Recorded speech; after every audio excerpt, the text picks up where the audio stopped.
This story kicks off with a scene of a dimly lit night sky under the bright full moon. On a tree branch somewhere directly outside the courtyard of the demonic sect, a monologue suddenly stated that it was time.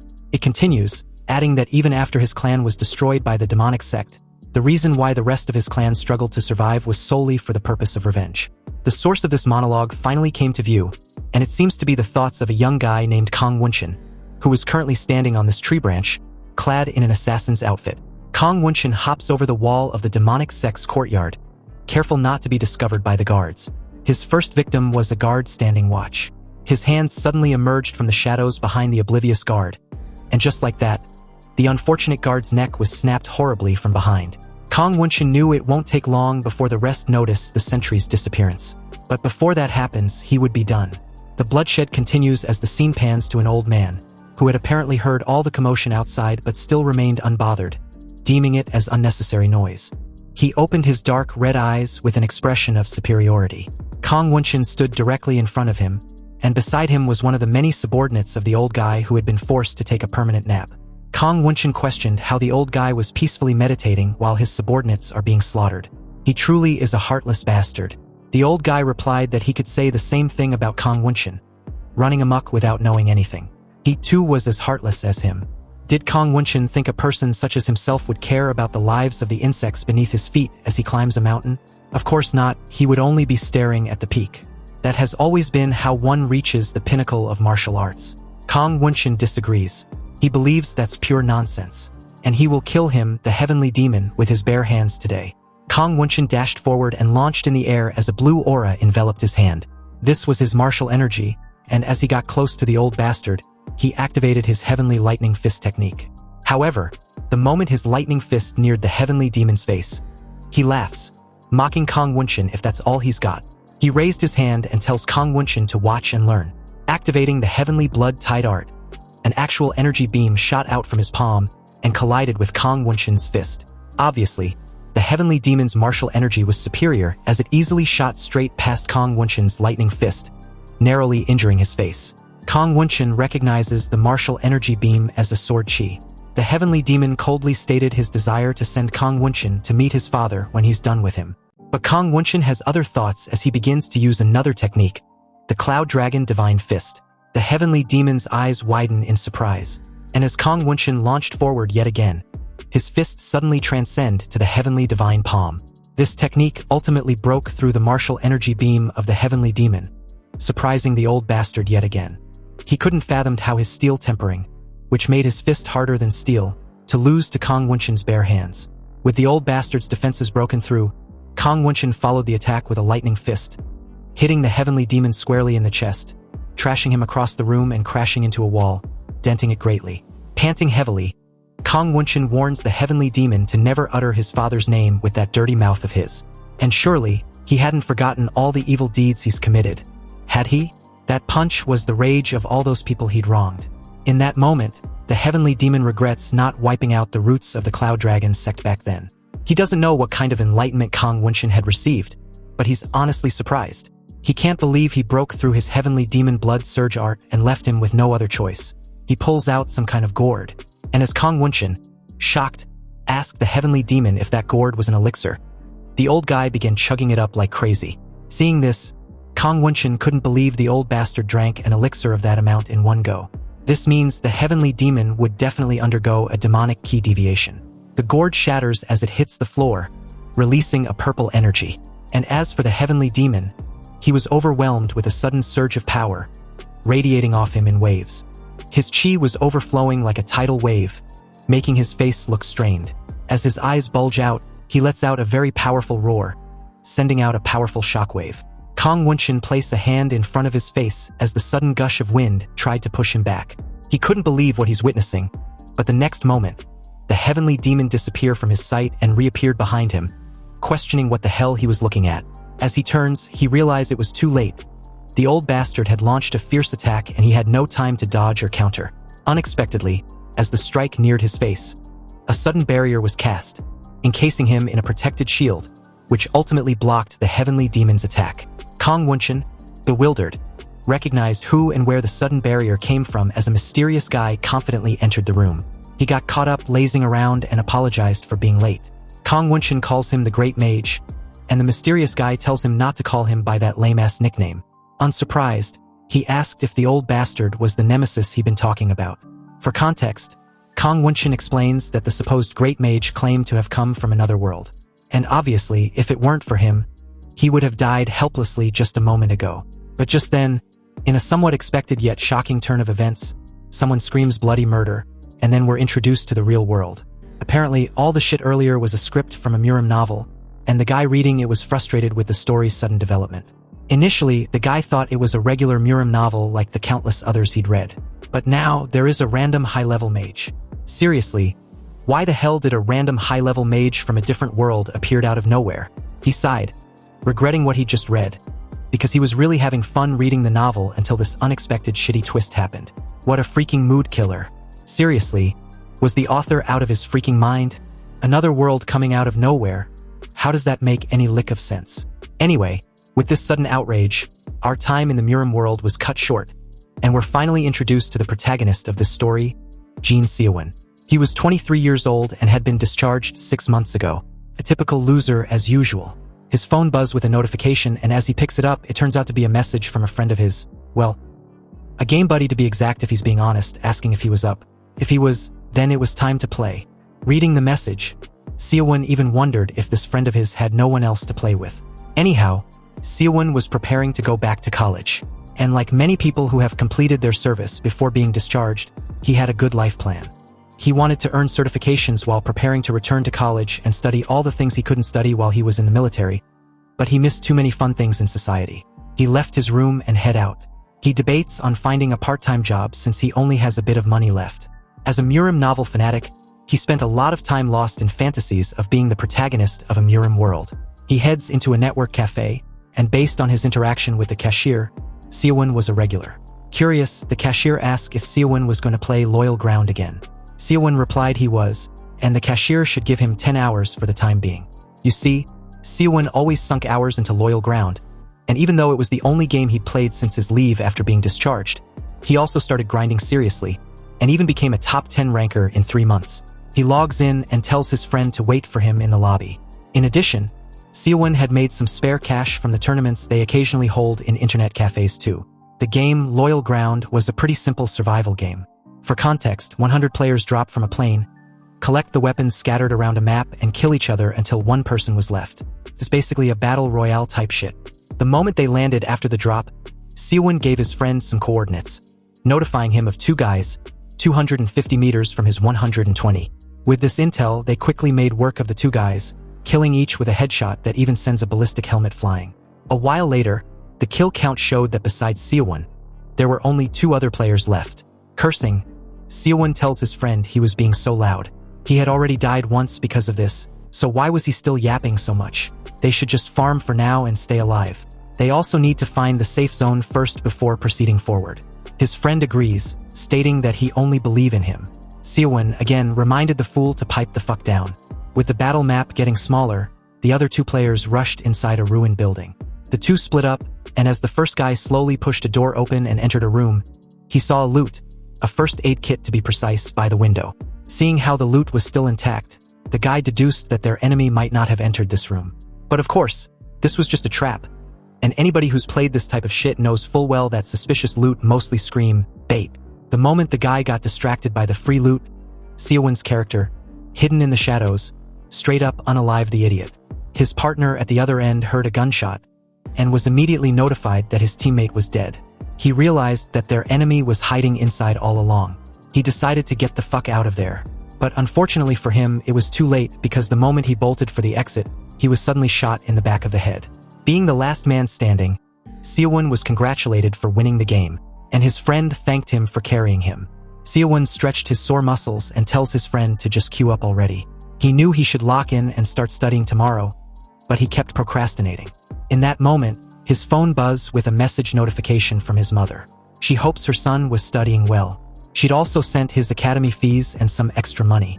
Seowoon's mother wants her son to eat well and apologized for not sending much. Seowoon thanked his mother and stated that he was going to bed soon.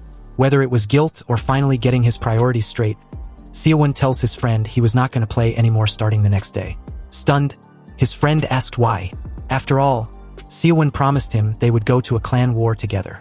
Seowoon explained that he couldn't and would start going to an English academy tomorrow. Apparently, it was guilt. Seowoon feels guilty every time he saw these sort of texts from his mother. He's been living like this for months now, and it needs to end. As he heads back inside his apartment, he started scrolling mindlessly on his phone the moment he got into bed. He encountered an article about people with mysterious powers who had been spotted abroad. These people were calling themselves players. But just as he clicked on the article to read some more, the page suddenly got erased like it didn't exist a moment ago. Seowoon was surprised by this but didn't think much about it. He stops scrolling and decides to go to sleep. The next day, early in the morning, Seowoon got ready and heads out to the academy. On his way along some alley, his friend messaged him once more, asking for help in preparing for the clan war. Seowoon read the message and was contemplating of helping his friend in one last game when suddenly, a purple light began emanating behind him. The moment he turned, he was completely taken aback, wondering what was going on. As the purple light shone brightly towards him, enveloping him completely, Seowoon suddenly disappeared, leaving his backpack on the floor. The mysterious purple light also disappeared after that. In his unconscious state, Seowoon starts wondering what that light was. Just because he was resolved to study, his day got weird. He also wondered if he was being punished for deciding too late. As he slowly opens his eyes, he hears people speaking in a language he didn't understand, and on top of that, they were too loud. But the moment he sat up, what he saw freaked the hell out of him. He felt weirded out. People in strange costumes were fighting, performing some magic tricks, and were chatting around him. Seriously, where in the bloody hell was he? And why the fuck was there so many freaking cosplayers? But what sends Seowoon nearly over the edge of insanity was seeing two guys casting spells like it was just another Tuesday. His brain literally freezes for a moment as if it had performed a force restart. This definitely wasn't a magic trick. He got up, looked around, and tried to convince himself that he was dreaming. But the moment he spots a giant statue, he began questioning himself. Was he truly dreaming? Anyway, the moment the system detected the number of players to be exactly 100, the giant statue, which had been nothing but that, a statue, suddenly had its eyes glowing with a blue light. Seowoon heard the initialization system in his head and was, again, freaked out. So, the moment the initialization was done and the language synchronization was 100% complete, the different languages everyone was speaking suddenly turned into Korean in Seowoon's ears. A fat guy in front of him immediately got excited the moment everybody suddenly started speaking his language. Two guys to his left, who probably came from a Murim setting and were enemies of their respective sect, took on a fighting stance and was about to duel. Also, Seowoon heard Escrow, a young blonde mage on his far left, asking Chiron, another mage, if he was the one responsible for their current situation. Chiron also wanted to ask Escrow the same question the moment he saw him. Hearing this, Escrow finds Chiron to be shameless and decided not to be fooled by his words anymore. Chiron, who was clearly the opposite of Escrow in terms of looks, replied that it wasn't important whether Escrow believed him or not, since everyone was fated to kneel in front of the Demon King's power. As an archmage, Escrow promised to kill Chiron right then and there, and end the Demon King soon after. He starts summoning lightning in his hand, and uses an ability named the Escrow-style lightning to unalive Chiron from where he stood. Unexpectedly, under Escrow's surprised and confused gaze, Chiron was completely unscathed. Even Chiron was puzzled. He took the magic attack head-on, but why didn't he feel anything? With this unexpected development, Escrow was definitely sure Chiron was the one who dragged him to this mysterious place. He demanded that Chiron should tell him the truth. Hearing this, Chiron was feeling smug, and although he didn't know shit about what was going on, it wasn't like he was going to tell his nemesis the truth. Seowoon watched the entire exchange and realized that everything was too realistic to be a freaking dream. In that moment, the system also started the beginning of the game. The difficulty was set to easy, and the players only need to get to the top 90. The decided map was the King Kingdom's capital, and the rewards will be awarded to the top 10 players and higher. The system unilaterally skipped the tutorial and explained that attacks between players were neutralized in the waiting room. The King Kingdom's capital map appeared in front of Seowoon. Also, for those accessing the Cloyd Survival for the first time, it gave them a brief explanation. The Cloyd Survival game will progress for 100 years, and each day, a map they play in will get slightly more limited. If they exit the limited map, they may be subjected to great harm, so they needed to be careful. The game will continue until there is only one survivor left. And if the game finishes or they get eliminated, they will return to their original world. Players who do not make it into the top 90 will not be able to partake in Cloyd Survival again. Soon, They will descend to the location they desire with the help of Ergasa's gaze, and they can obtain items at that place and use them to enter the top 90. Then, the system wishes them luck. Surprised and amazed at the same time, Seowoon wondered again if he was really dreaming about loyal ground right now. The system again reminded everyone that the rewards will be awarded to only the top 10 and higher. Seowoon felt anxious as he took a good look around his soon-to-be competitors. Even if this was a dream, amidst all these absurd humans, he understood that he was weak and will definitely die. But Seowoon didn't want to die, even if it was just a dream, even if this was really like loyal grounds. Lost in thoughts, someone suddenly called out to Seowoon, asking why he keeps looking around. What was he searching for? And where the hell was he from? Seowoon remained silent, and this pissed the guy off. He pointed his giant sword in Seowoon's face, questioning why he was ignoring him. Again, where the hell was he from? Seowoon gave a mischievous smile the moment the game started its countdown. The guy clenched his teeth tightly when he saw the smug look on Seowoon's face. He asked if Seowoon was insane. Was he laughing at him? As the countdown hits 1, Seowoon gives the guy the middle finger. And as to why he was grinning like the Pied Piper, the reason was simple. He was dreaming such a fun dream, so why wouldn't he enjoy it? Also, with his knowledge from the loyal grounds, he can easily defeat bastards like this fucker and survive. So with that, Cloyd Survival officially began, and on the first day, all 100 contenders of various species were dropped from the sky. They descended from the sky towards any destination of their choosing. Seowoon saw several contenders descending in crowded areas where there were many items. As per the game, those crowded areas really do have more items, but Seowoon thinks it'll be better to start on the outskirts, just to be safe. He spots a nice-looking house and decided to start there. The moment he yells descend, he shot straight down like a freaking meteor, screaming like a panicked banshee, and even did a superhero landing like he owns the freaking spot he landed on. But the moment he got on his feet, motion sickness hit him like a freaking train. Seowoon covers his mouth to hold back his vomit. For now, he just need to enter the house. As Seowoon cautiously approached the house, he suddenly heard rustling in the bushes behind him. A sense of dread enveloped him as he immediately bolted for the door. Because of the motion sickness, he forgot and couldn't even see who else landed with him. Heading straight inside, Seowoon knew if he comes across an enemy without having a weapon on him, he was certainly done for. Inside, he closed the door behind him, sat down, grabbed onto his chest, and started panting like he's been starved of air.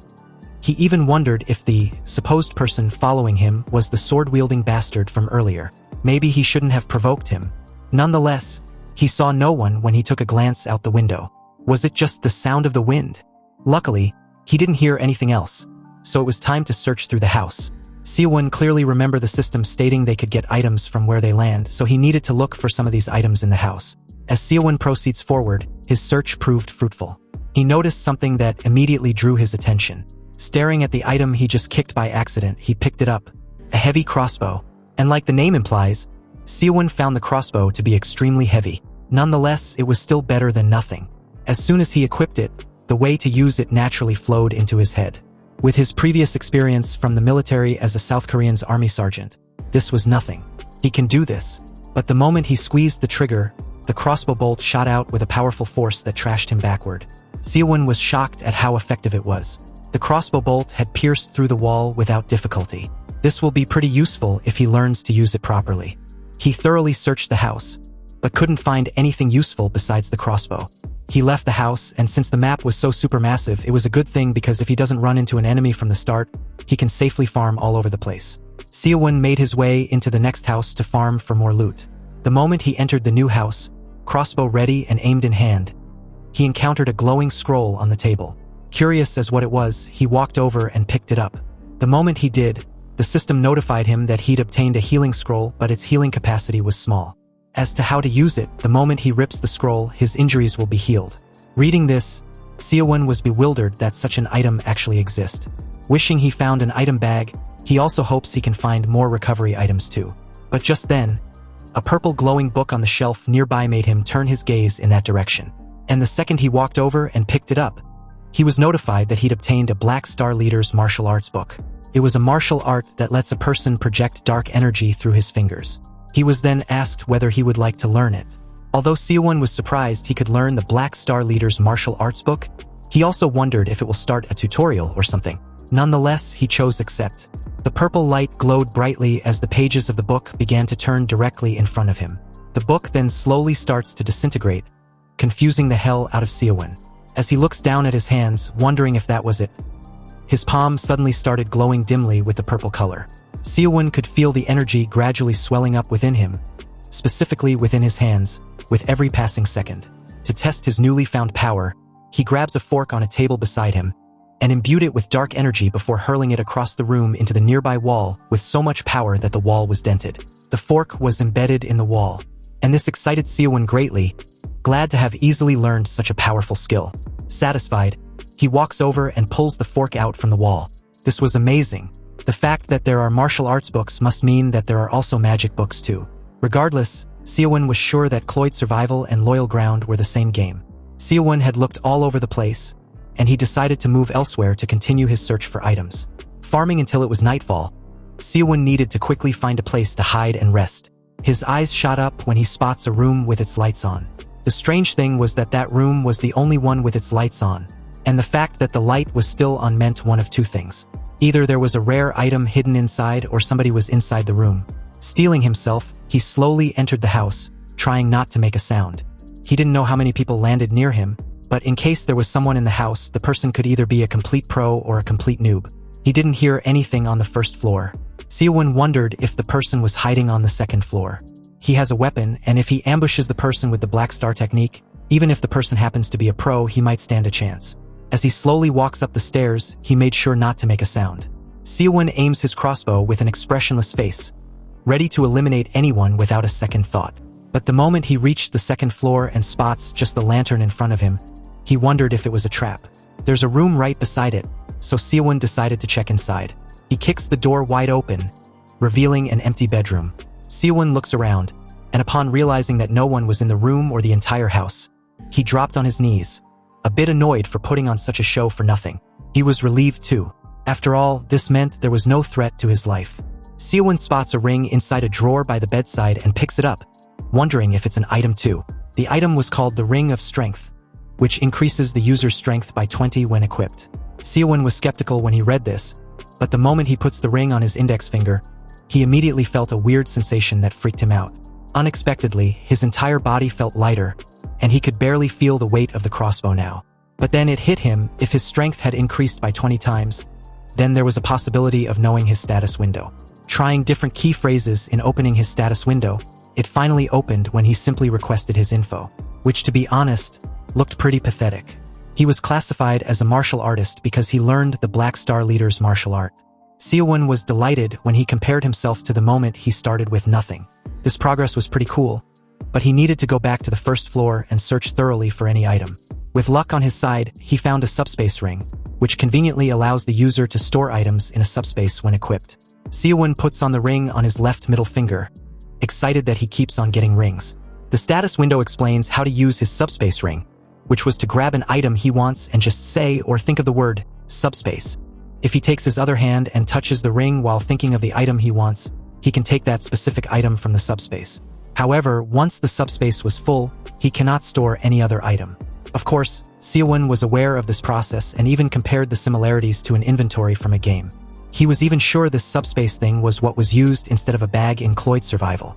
He opened the subspace, and although the entire experience felt strange, Seowoon spared no time putting the healing scroll inside. Now, conveniently enough, he didn't have to carry items around in a bag.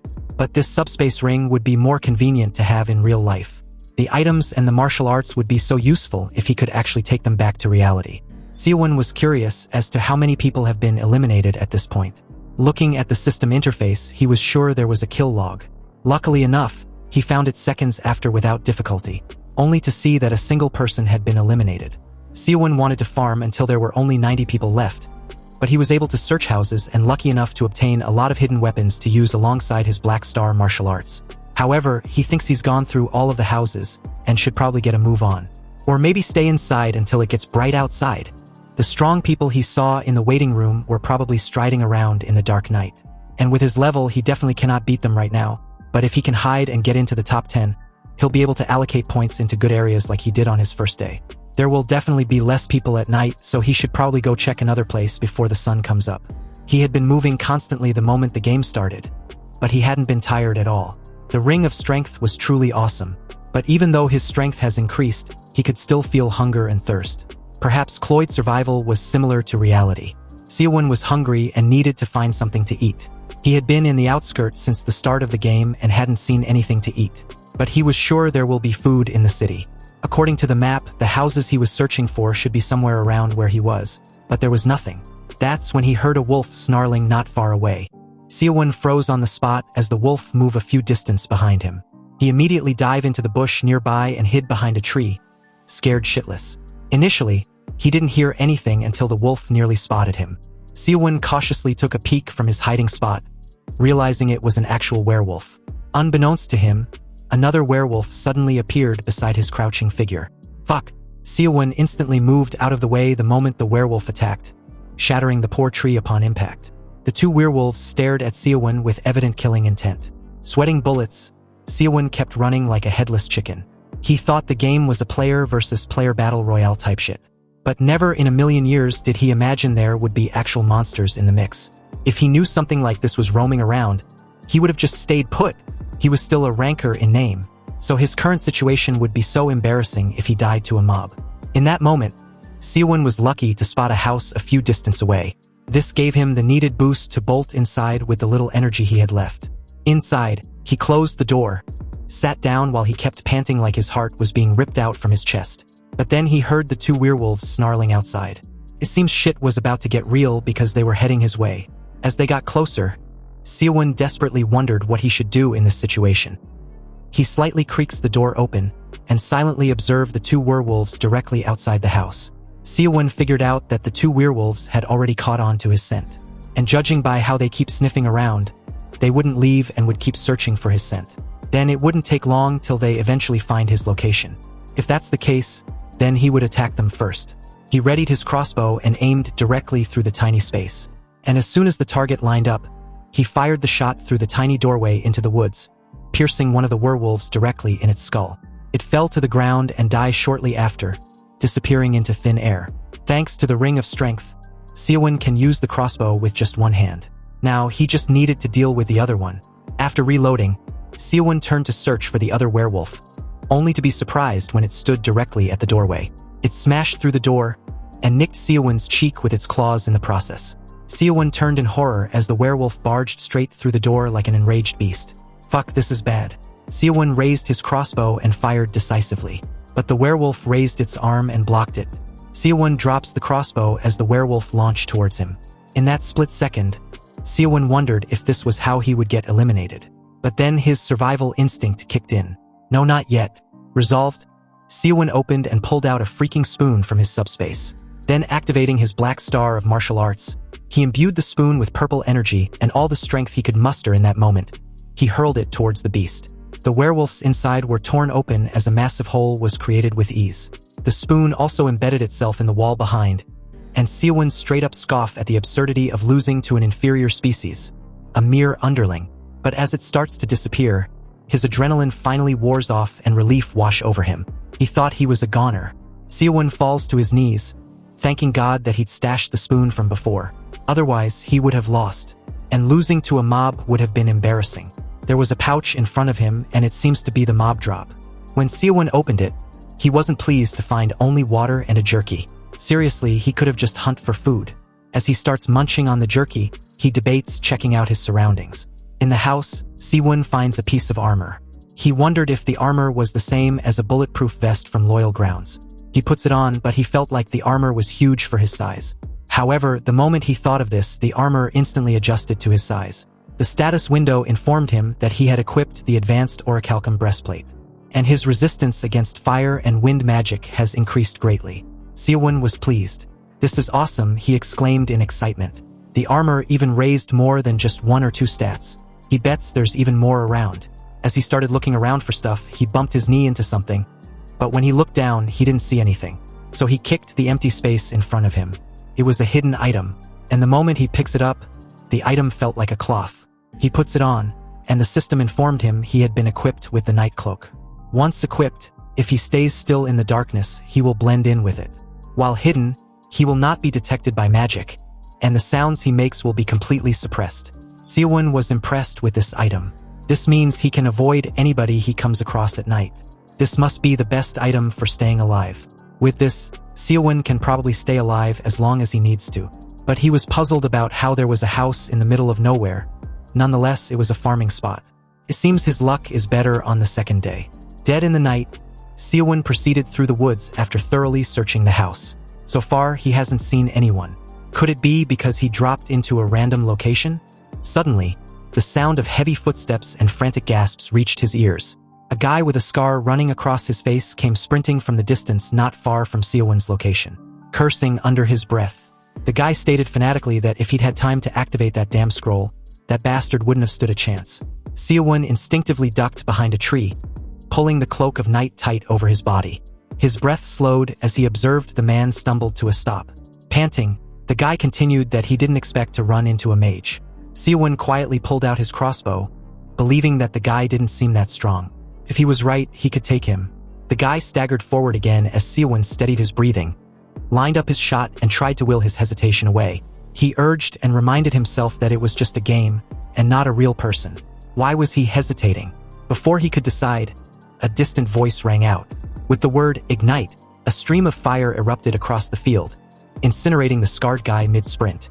The flames licked the air violently before disappearing, leaving behind nothing but scorched earth and a wooden loot chest. Seowoon's heart skipped a beat. The guy was dead just like that. Then realization struck. The game didn't leave corpses. It left loot crates. Obviously, since this was a game, it meant the dead guy dropped the chest. His gear should still be there. But where did that fire come from? A figure walked into view, a smug smirk on his face. He sneered, stated that the dead bastard tried to loot his kill without even knowing how to use magic. Pathetic. Seowoon froze, barely breathing. The Archmage continued that if the idiot had just died to his sword, he wouldn't have had to suffer like that.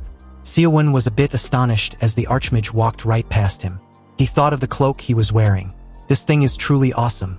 The Archmage, still oblivious and obviously full of himself, stepped toward the chest and stated that the guy should feel honored to die by the hands of Chiron. He began sifting through the loot, wanting to know what the unlucky bastard dropped. Seowoon's eyes narrowed as he clenched his jaw. That guy, the one he killed. He was a player just like him, which meant he could be the next person to be hunted by this Chiron. The moment he hesitate, someone else could kill him and climb the rankings. Then a thought struck him. If he wants to survive, he must be willing to do whatever it takes. Chiron, who had been gloating over the loot, comments that the guy actually had some nice stuff. Suddenly, something shot toward him. He sensed danger just in time and was shielded by his magic barrier. Now serious, Chiron scanned his surroundings, realizing he got too loud and attracted a third party. However, this idiot shifted all the blame to the poor bastard he killed earlier. Another arrow flew and slammed into his shield, causing it to flicker violently. Chiron panicked. At this rate, his barrier was going to shatter. He called Seowoon a coward, trying to antagonize him to reveal himself and fight him fairly. Yet another arrow pierced the air, this one hitting from his flank. Chiron turned just in time to see his shield disintegrate into shards of energy. Cursing, he questioned where the hell was Seowoon. Seowoon remained hidden, drawing another arrow silently. Chiron, desperate, launched a wild burst of fire magic toward the trees. But it was too late. An arrow embedded itself deep into his forehead. The flames fizzled in his throat as his body collapsed backward. The last sound he made was a gurgle of disbelief. Seowoon was relieved to have won.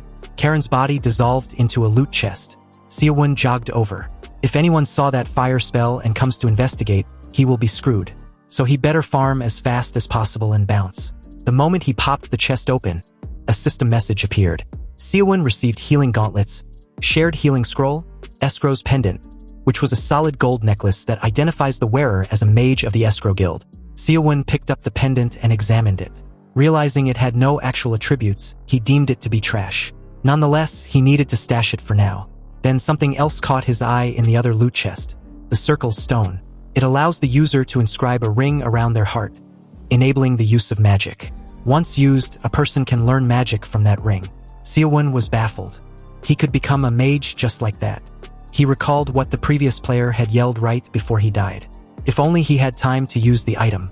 An apprentice bastard like Chiron wouldn't have stood a chance. Now everything made sense, and that's why that poor guy was so frustrated. Seowoon held the stone in his hand, smirking. He promised to put the item to good use in the guy's stead. He shoved the rest of the items into his subspace. He planned to stash everything into his inventory and check it all later in a safer spot. He slipped away, eyes scanning the horizon. He needed to find a place to activate this circle stone. Eventually, he arrived at a small town which looked safe enough. He entered one of the many rooms, sat down and pulled the stone out. A prompt appeared, asking if he wished to use the circle stone.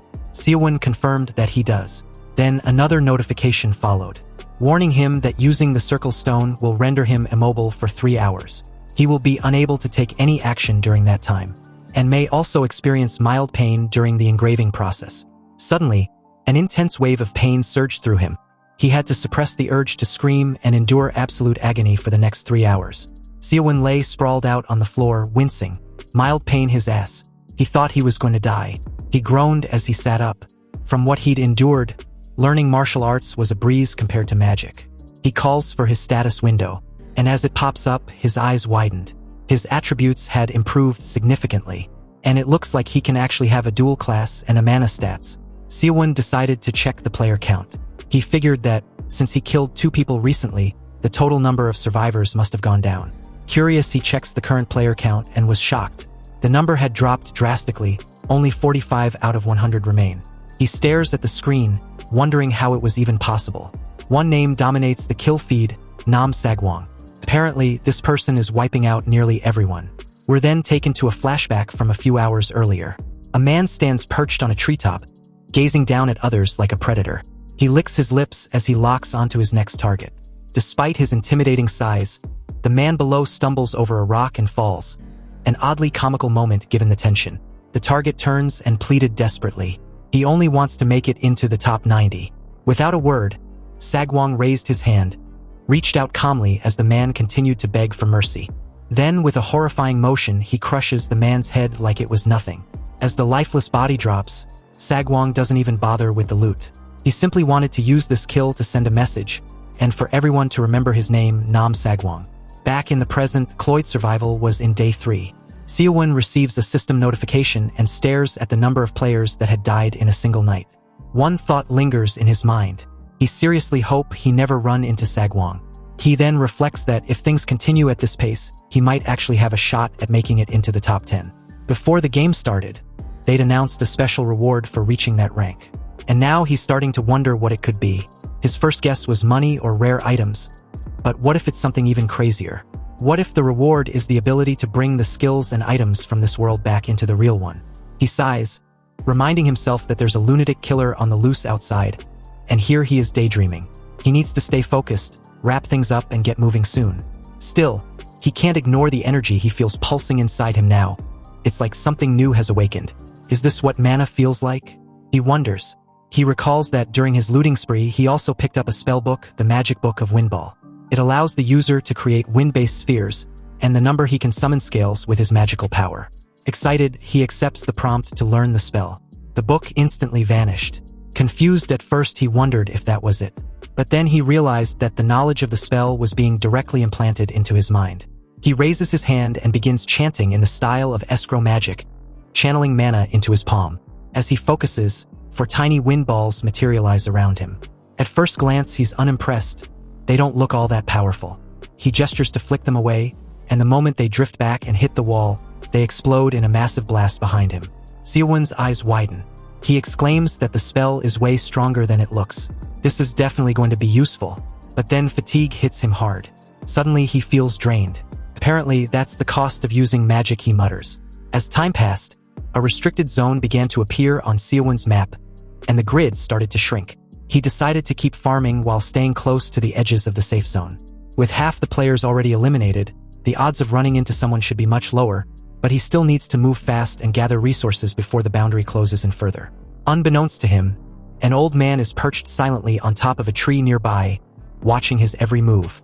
He hasn't moved an inch yet, just observing Seowoon as he walks down the path. The man murmurs, "This is getting interesting," before finally leaping forward. Time skips ahead, half a day later. Seowoon recalls seeing houses in this area on the map, but when he arrives, he's met with a disturbing sight. The entire place is littered with loot boxes and bloodstains. Suddenly, he hears footsteps behind him. Instinctively, he panics and casts Wind Ball, launching it in the direction of the noise. The spell hits a door, blowing it apart in a burst of wind and debris. Breathing heavily, he wonders if it was just the wind. He really thought he sensed someone nearby. As he peers through the blasted doorway, he's startled by what he sees. More blood scattered everywhere. He guesses someone must be injured inside. Given that they've survived this long, they're likely carrying valuable gear, and in their current weakened state, he might even be able to take them down. There's probably a ton of rare loot in there, but after a moment's hesitation, he chooses to prioritize survival. It's not worth the risk. He turns and walks away. Once he's gone, the scene lingers on the other side of the door. Something or someone is still in there. The man inside the house peeks out cautiously and sighs in relief. Did he leave? He wondered, thanking God.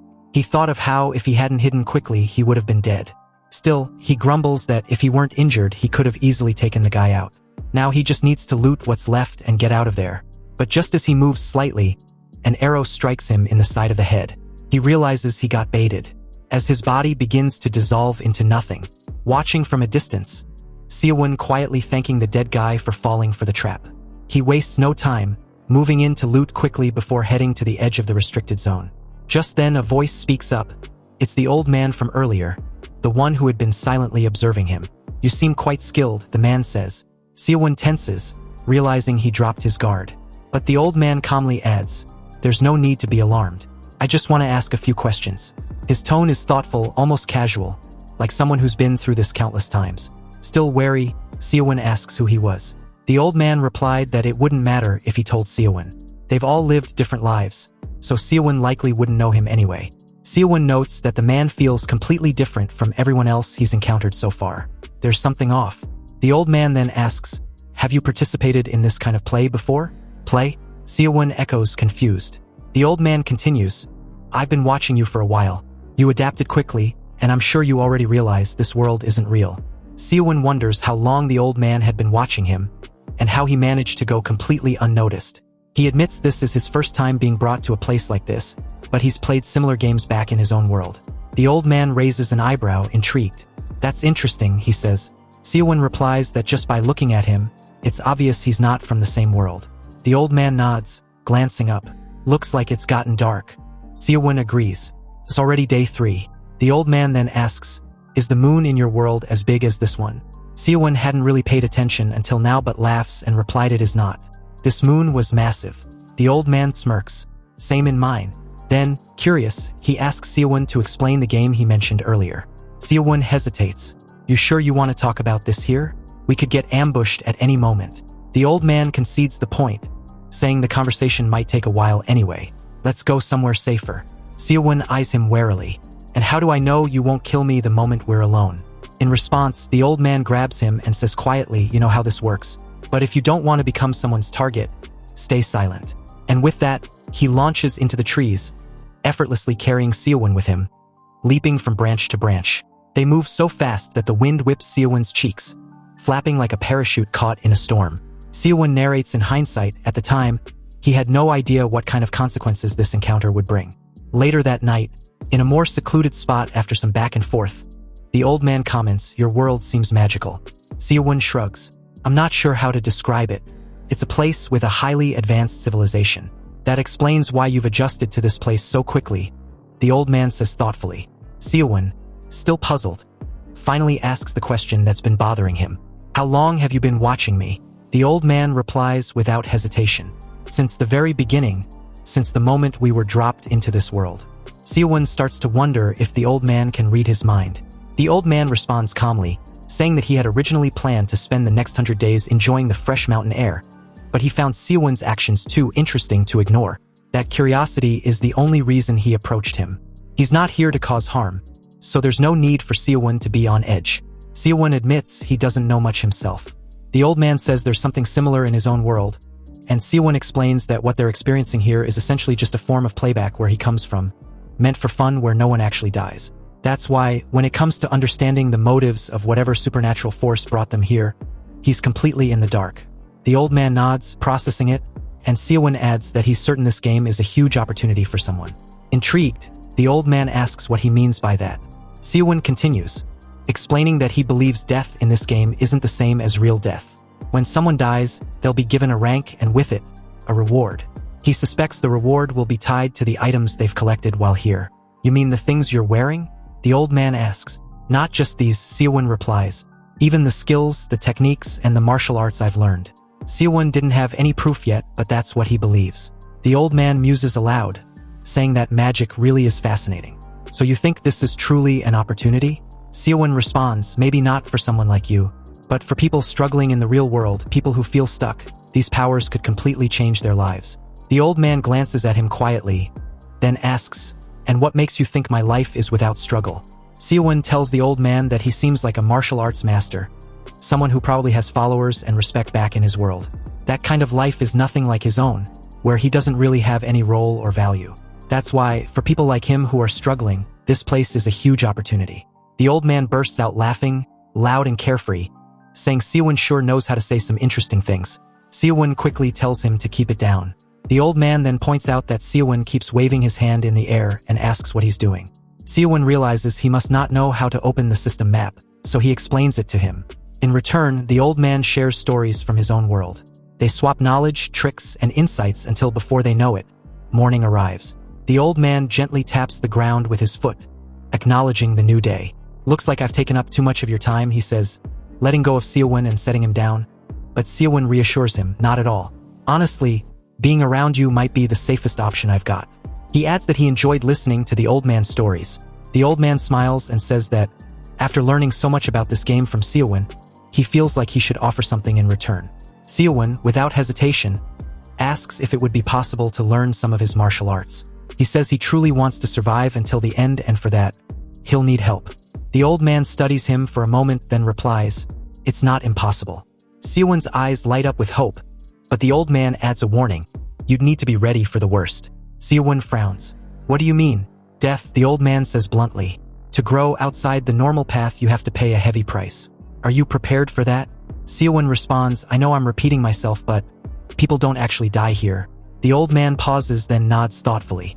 If that's true, then perhaps that method could work after all. Would it make me stronger? Seowoon asks. At the very least, the old man replies, it's worth a try. Seowoon asks what he should do first. The old man steps closer and places a palm on his head, closing his eyes to sense his energy. After a moment, he opens them, stunned.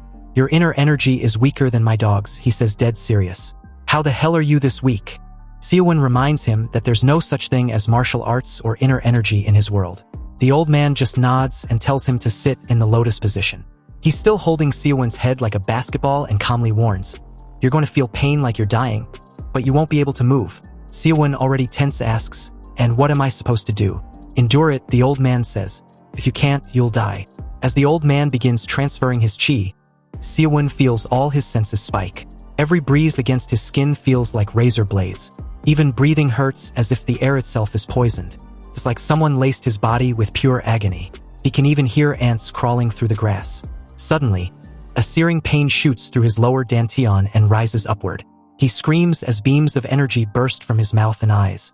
Drenched in sweat, he begins to panic. Is this how I die? Then, in an instant, everything around him feels frozen. In that stillness, something begins to implant itself inside his body. Some kind of energy core passed from the old man. In reality, he's just trembling and drenched in sweat. A moment later, the old man calmly says, it's done. Seowoon immediately lurches forward, fighting the urge to vomit, then gives in and throws up. The old man looks at him with approval. If you manage to endure that, your body isn't bad. You've got natural potential. Once I fix your energy flow, you'll feel the difference. Seowoon, still shaky, asks, what do I have to do now? The old man reminds him, didn't you say you wanted to become strong as fast as possible? Seowoon confirms that he does want to become stronger, and the old man nods. He explains that he has temporarily pushed Seowoon's soul slightly out of alignment and opened an inspiratory gate in that space. Normally, people are only able to absorb the world's energy or chi through breathing. But now, with this new gate, Seowoon can absorb a different, more specialized form of energy beyond just breath. Seowoon asks, so what exactly has changed? The old man replies, every person is made up of the mind, body, and soul, and those three are bound together by life chi.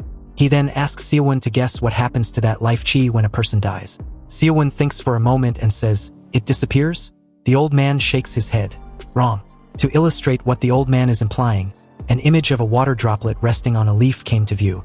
As it falls, the old man continues, explaining that life chi doesn't vanish. It disperses. Just like how water spreads out when it hits the ground, life chi diffuses into the environment when a person dies. It's absorbed back into nature, becoming part of the life cycle once more. But he adds, some people view this natural process as a waste. There are those who go so far as to kill, intentionally harvesting the life chi of others. However, those who pursue that path live in a constant state of imbalance.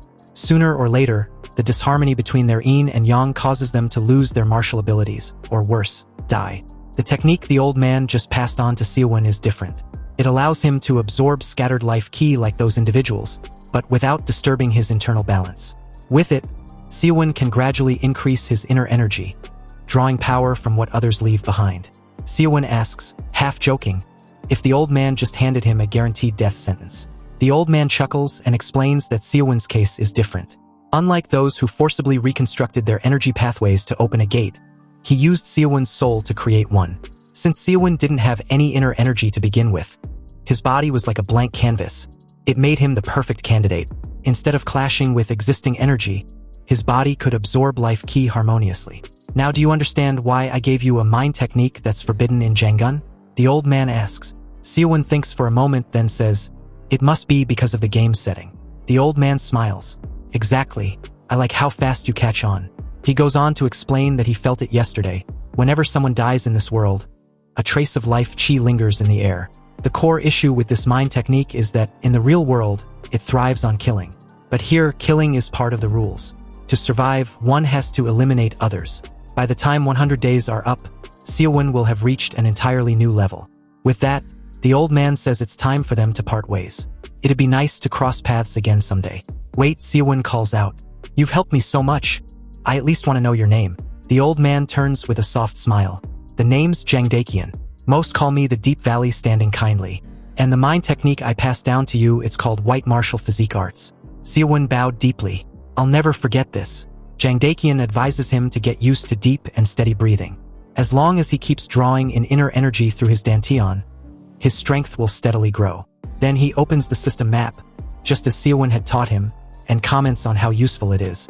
I'll see you again if fate allows it, he says before leaping into the air, soaring off with ease. Seowoon nods, watching as the old man vanishes into the sky. He watches as the old man vanishes into the distance and mutters. He disappeared so fast as expected. If he could use the same Kwangong movement techniques, he'd be able to travel just as effortlessly. For now, he sticks to the plan and starts making his way back to the outskirts. He was abducted to the center in an instant, but the journey back on foot takes him half a day. Eventually, he finds himself crouched in some bushes in front of a familiar sight, a house with its lights still on. Same as last time, he mutters. Either nobody's inside, or it's some clueless newbie who doesn't know how to turn off the lights. Either way, he decides he's going in. He rushes toward the house, carefully enters and sweeps the area room by room. As he moves through the house, the upstairs light suddenly shuts off. He smirks. I knew it. Time to loot. But after searching the place thoroughly, he sighs in frustration. What a waste of time. Aside from a small healing scroll and some jerky, the house is practically empty. Just useless items, he mutters. He came all this way for nothing. Yawning, he realizes how exhausted he is. He didn't get a second of sleep last night because he talked with the elder all night. With fatigue setting in, he decides it's time to rest. Curling up somewhere safe, he falls into a deep sleep. The night was peaceful. It's now day 5, and Seowoon is still fast asleep on the floor when the sound of approaching footsteps begins to echo nearby. A voice speaks up just outside the room saying, so this house isn't empty after all. The words jolt Seowoon awake. He instantly senses the person is right outside the door and slowly reaches for his crossbow. How could I let myself be so careless? He thinks, bracing himself. As the door creaks open, the man steps inside, mumbling about finally being able to rest, only to stop in shock as he finds himself staring down the barrel of a crossbow. Without hesitation, Seowoon pulls the trigger. The bolt launches toward the intruder, but with a quick flash of steel, the man slices it cleanly in half with his sword. Seowoon curses under his breath. Great. A martial artist, this is going to be a pain. Without wasting a second, he reaches into his subspace and pulls out a set of throwing knives, channeling his Black Star technique into them. He launches them at the man, who manages to block one with his arm and scoffs, calling Seowoon a coward for using hidden weapons. Seowoon doesn't flinch. He closes the distance and grabs the man by the side of the head, slamming him hard onto the floor. Before the man can recover, Seowoon kicks his weapon away and stands over him. I was having a nice dream, Seowoon says coldly. Then you had to wake me up. He raises another crossbow bolt, ready to end the man. The man panics, begging for his life.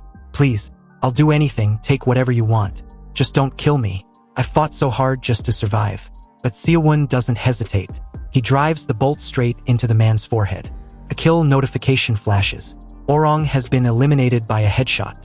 Seowoon exhales and mutters, I fought too hard to die here too. Then after Orong's death, we see that a chest was left behind to be looted. However, there's a green aura surrounding the chest. This must be what Elder Jang Dokyeon was talking about. Then the green energy begins to flow through Seowoon's bloodied hands. Life chi. So this is how he's going to grow stronger. The energy starts coursing through his entire body as if being absorbed. His body is overflowing with strength. Is this what they call inner energy?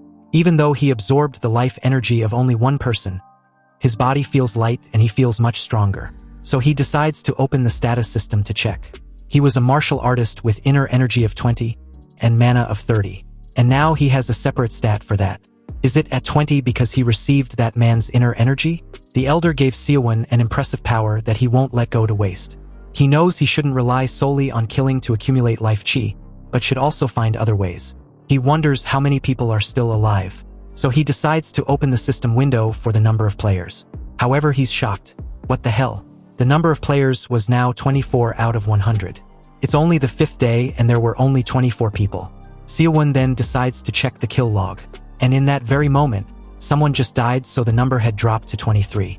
Nam Sagwon killed the player named Cal Verstappen. With lifeless eyes, Cal Verstappen's final words was Nam Sagwon's name. He had a massive hole in his chest like he had taken a punch that went straight through. Another chest was left to be looted, but Sagwon didn't even bother. He thought the guy was strong just because he approached him on his own. Now his hand is all dirty for no good reason. Hasn't he already killed enough of them? When is this going to end? Sagwon decides to open the system window to check the remaining number of players. There are still 22 players alive. How annoying. He then notices something strange, the log right above his own. Jin Seowoon? He thinks he's seen that bastard's name before. Back to Seowoon, he saw that Sagwon had definitely taken the spot for being the one who has killed the most. Technically speaking, he was the MVP. He needs to avoid that player at all costs. He barely managed to defeat a weak opponent. Seowoon still has a long way to go to reach Nam Sagwon's level. He needs to finish farming before the restricted zone gets smaller. From Orang's chest, the only good thing he got was a refined troll's potion. The rest were useless items. Then again, if Orang had an elixir or something truly valuable, he probably wouldn't have died so easily. After that, Seowoon decided to hide and survive until the number of players dropped further. A week later, Seowoon encountered another werewolf, and apparently that was his meal. Seowoon realizes how lucky he was at the start of the game. He didn't manage to loot much because he spent most of the time hiding, and the equipment he got was all trash.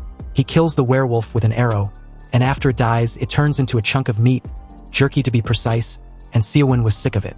Anyway, Seowoon had always stayed in the forest near the borders of the restricted zone, so he had never run into any player. On the 12th day in Cloyd Survival, only 20 players remain. Seowoon kept staring at what seems to be a barrier. He tried passing through it but ends up hurting himself. He figures he probably won't even be able to move inside there. For an entire week, the kill log only showed Nam Sagwon killing everyone.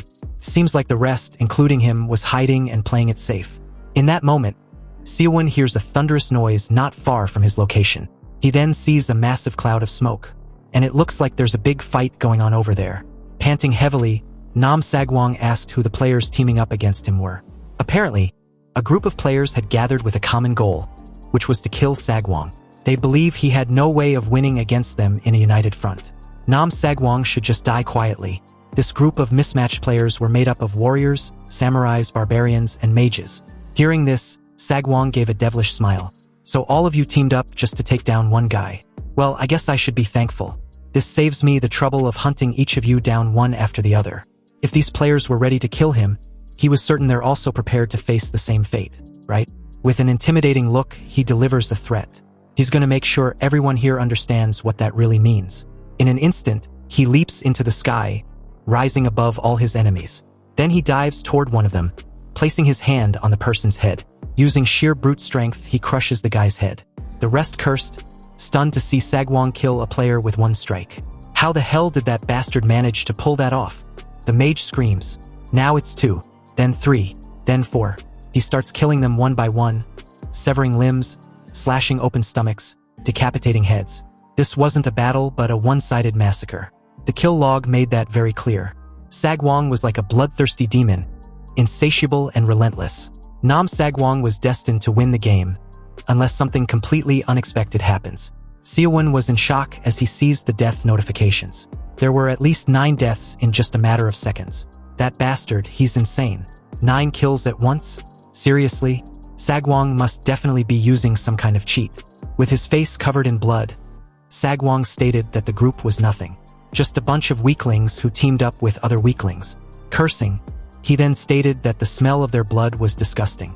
They should have died without putting up a fight. He doesn't understand why they even scream. Several chests were left untouched, and near them, a mage's staff was covered in blood. Sagwong decided to find a place to wash himself off. He then walks away without a backward glance at the loot. As night falls, the loot were still in the same spot, untouched. Someone approaches and decides to take the staff.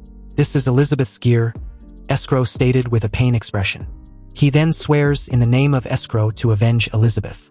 Now, with only 11 people left, Seowoon believes he can hold out just a little longer. He'll make it into the top 10. But after witnessing the chaos earlier, if he wants to survive against a raid boss like that, he needs to get some really good items. Seowoon spotted a mansion, and was sure that by tomorrow morning, the mansion will be outside the safe zone.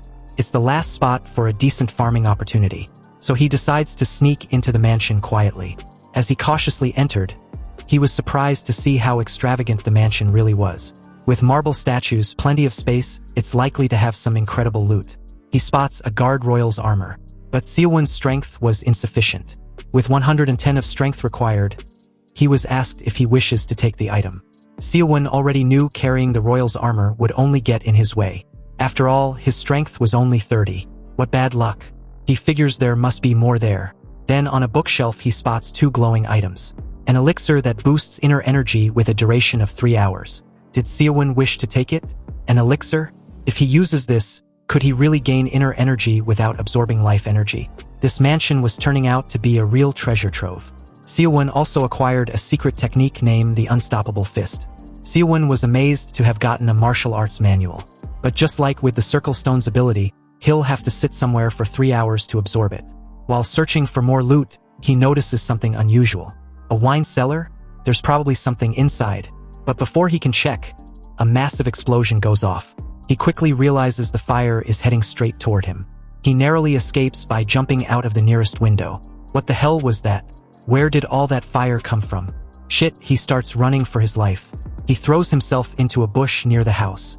He was sure no one had followed him here. He could not comprehend what was happening. When he raised his head up, he saw someone who he recognized from the waiting room. It was Escrow. The mage was the one using the fire magic. He told his opponent that he didn't expect him to survive his explosion. It seems like it wasn't luck that the brat was able to take out all those people.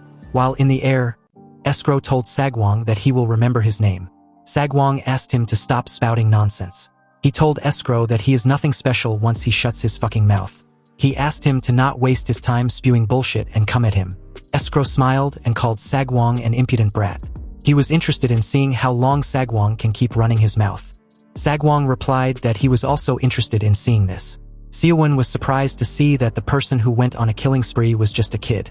Sagwong took on a fighting stance and readied himself as Escrow just stares at him like an insignificant worm that got stuck at the bottom of his boots. Seowoon remained inside the bush and had no intention of leaving at the moment. He wanted to see how this battle was going to end. Escrow raised his staff and referred to himself as the Master of Spells. He used a spell known as Escrow-style lightning to draw lightning from the sky. He ordered the lightning to strike. The moment he said this, a huge amount of lightning got fired at Sagwong. The boy managed to dodge the attack. Escrow fired more lightning at him. He asked him about how long he plans on dodging his attacks. He asked Sagwong to face him the same way he faced Elizabeth. While dodging his attacks, Sagwong admits that Escrow is skilled. He had never seen anyone like the mage even in Zhongyuan. Some of Escrow's skills sent shivers down his spine. Escrow was annoyed to see Sagwong dodging his attacks. He called him a rat bastard. He let go of his staff and raised his hand to summon a large amount of lightning. He told Sagwong that he will end him with this attack. He fired a spell known as Lightning Storm at the boy. Lightning was fired at Sagwong from different directions. The boy was shocked to see the attack. He carefully moved to dodge the lightning. He was barely able to avoid it. He jumped and charged at Escrow. The mage was surprised to see Sagwong coming close to him. The boy gathered his energy into his palm when he got close to Escrow. The mage told him that his attack will not be enough to break his barrier. He swung his staff at Sagwong and asked him to die. Sagwong was surprised to feel the power of the staff. He disappeared in front of Escrow. The mage was shocked to see this. He realized that Sagwong used an illusion to escape. As Escrow looked around, rain began to fall. Seowoon was surprised to see this. He wondered if it was raining because of Escrow's magic. This was insane to him. He could not believe that the mage almost killed Sagwong, and he could even change the weather. Since he was not able to sense his presence, Escrow deduced that Sagwong had run quite far away.